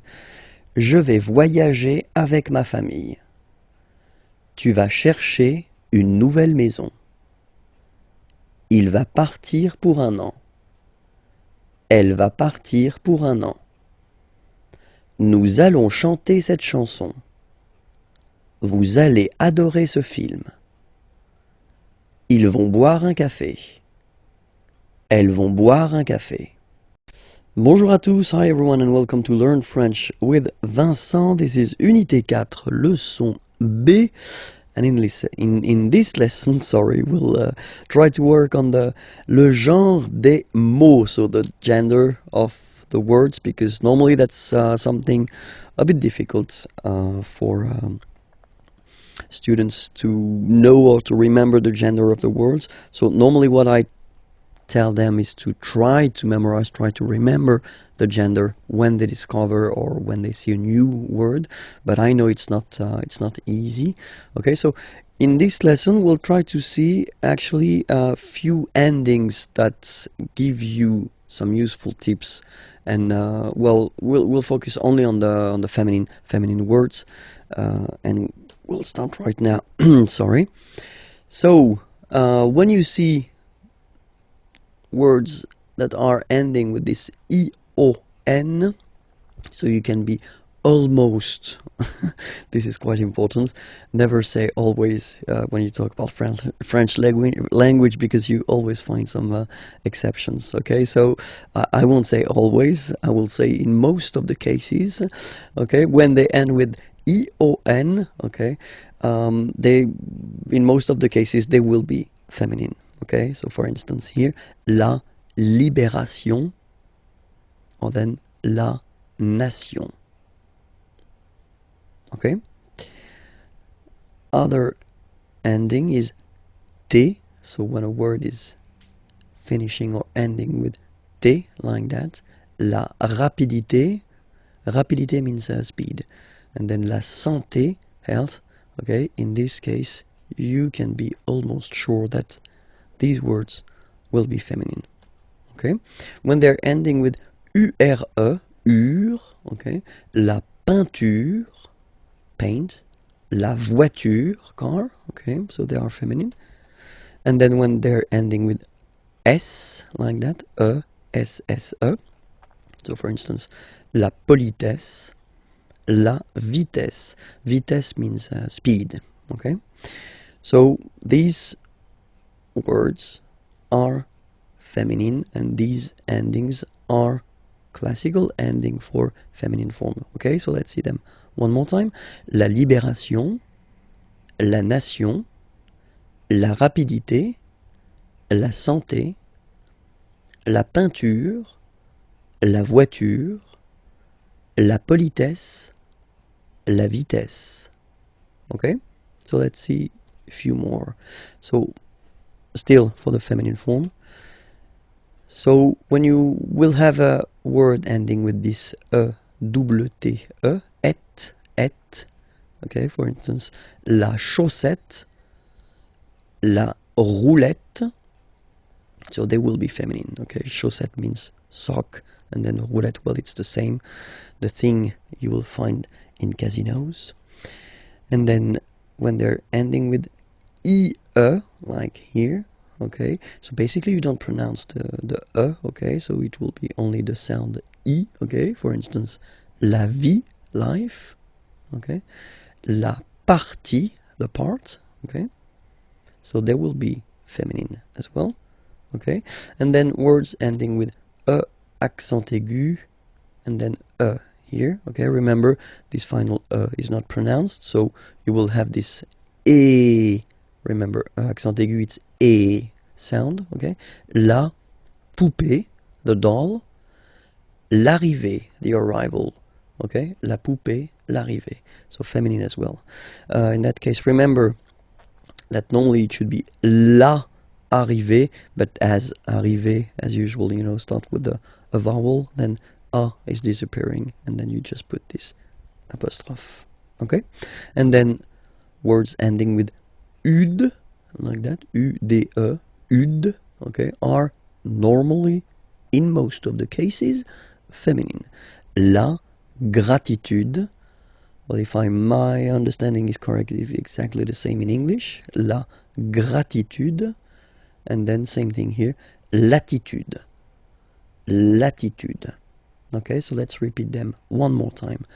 La chaussette, la roulette, la vie, la partie, la poupée, l'arrivée, la gratitude, latitude. Okay, I know it's not the key, it's not the magic key that will help you forever and that will give you all the time the correct gender of the words, but still you've got some tips now. Okay, it was leçon B. Okay, remember that I've been doing many lessons, so they can be found there on youtube.com/imagier. Okay, and then the website is here, imagier.net. You can find more material there. Have a nice day. Bye bye. L'article partitif. So what's l'article partitif? Well, basically it's when you want to say that you want some sugar, for instance, so you don't want to specify the quantity, okay, just want to say that you want some, but you don't want to say 1, 2, 3, okay, then as usual we will have the difference between the masculine form and the feminine form, okay. So for the masculine form it will be du, okay, du, simple thing, d, u, this is u, this is d, du, alright. And then for the feminine form, it will be de la, okay, de la, alright. Masculine form, du, feminine form, de la, alright. Let's see few examples now. Je bois, boire is to drink, okay, so je bois du café. Alright, so you can see the difference here. It would be possible to say je bois un café. Okay, in that case you would translate it je bois un café by I drink one coffee or I drink a coffee. Okay, in that case when you put this du café, so first you put the masculine form because café is masculine. Okay, and then you want to say, you don't want to specify the quantity, you want to say I drink some coffee. Okay, je bois du café. Okay, the other option as well would be to say je bois le café. So if you want to put this article défini, but then you would have to put more information after, le café de ma mère, the coffee of my mother, if you want. Okay, so in that case, in this lesson, we'll only focus on l'article partitif, so it's some. Okay, je bois du café. All right, let's see another option. Tu voudrais. So I wanted to introduce this voudrais form. Okay, so it's coming from vouloir. Vouloir is to want. Okay, but then it's not the present form here, the classic present form.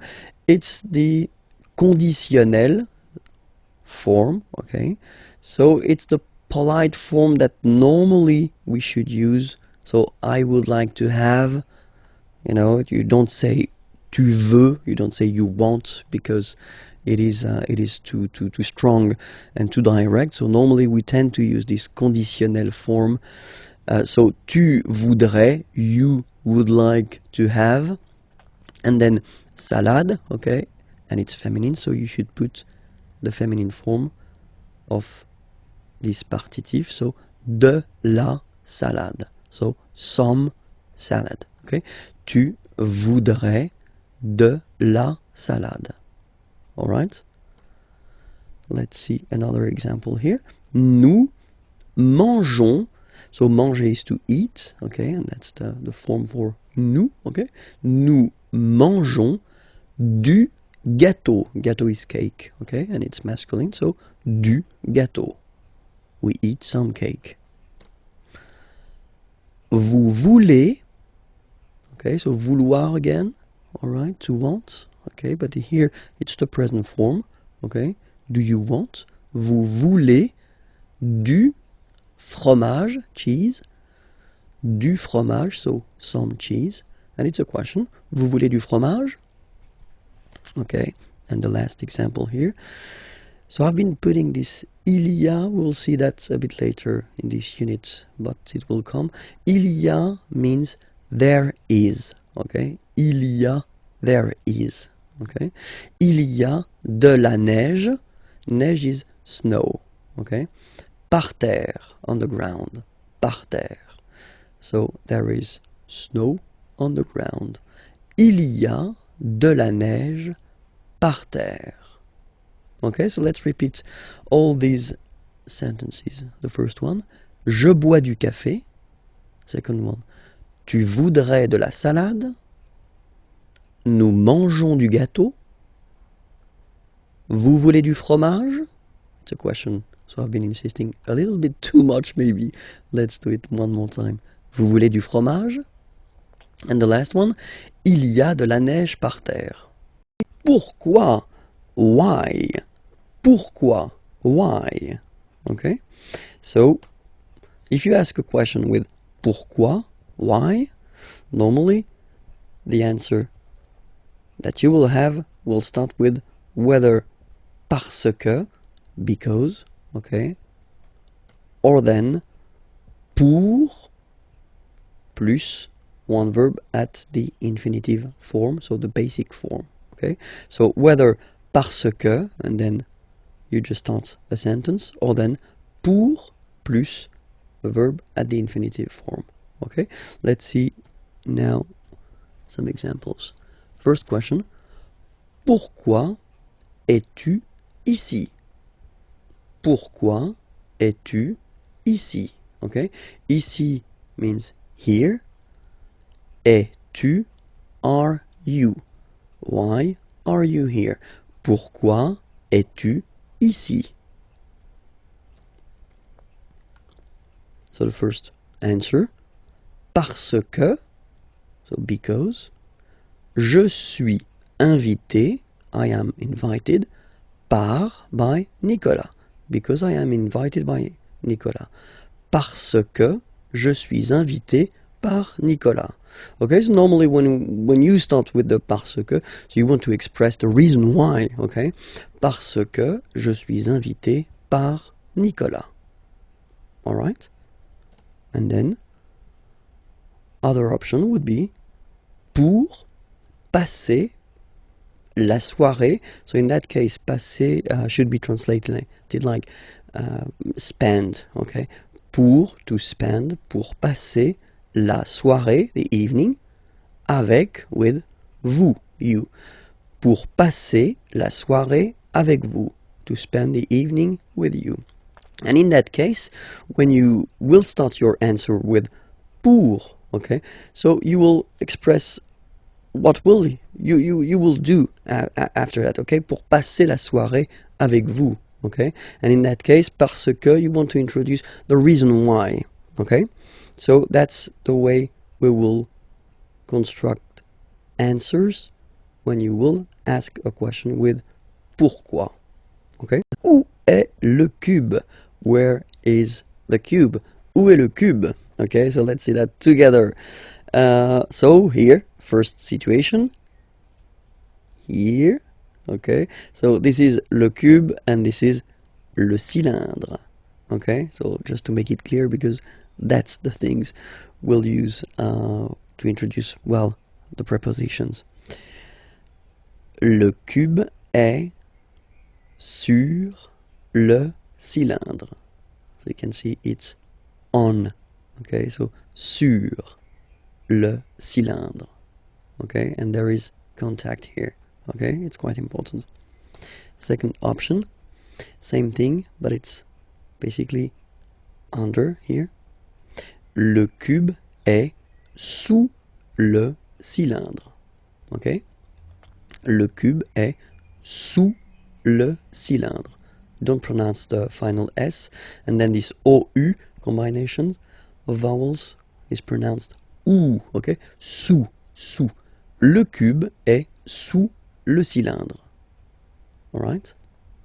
Then, here, no contact, and that's really important, okay? Le cube est au-dessus du cylindre. So let's repeat it. Le cube est au-dessus, final S not pronounced here, au-dessus du cylindre. Okay? Then, same situation, sorry, but then the opposite, so it's here and no contact here. You can see no contact. Le cube est au-dessous du cylindre. Okay? Au-dessous, final S not pronounced, du cylindre. Le cube est au-dessous du cylindre. Alright? So here, I've been putting the plural form because we've got two here. Les cubes sont à côté du cylindre. So next to, okay? Les cubes sont à côté du cylindre. Le cube est à gauche du cylindre. Okay, gauche, left. On the left of le cylindre. Le cube est à gauche du cylindre. Okay, then the next one. Droite, obviously it's right, on the right. Le cube est à droite du cylindre. Le cube est à droite du cylindre. Okay? In front of. Le cube est devant le cylindre. Le cube est devant le cylindre. And now, behind, it's not possible to see it, that's the reason why. Le cube est derrière, so behind, le cylindre. Le cube est derrière le cylindre. So I've been taking away the color just to show you that it's inside, okay? So in, le cube est dans, so in, le cylindre. Le cube est dans le cylindre.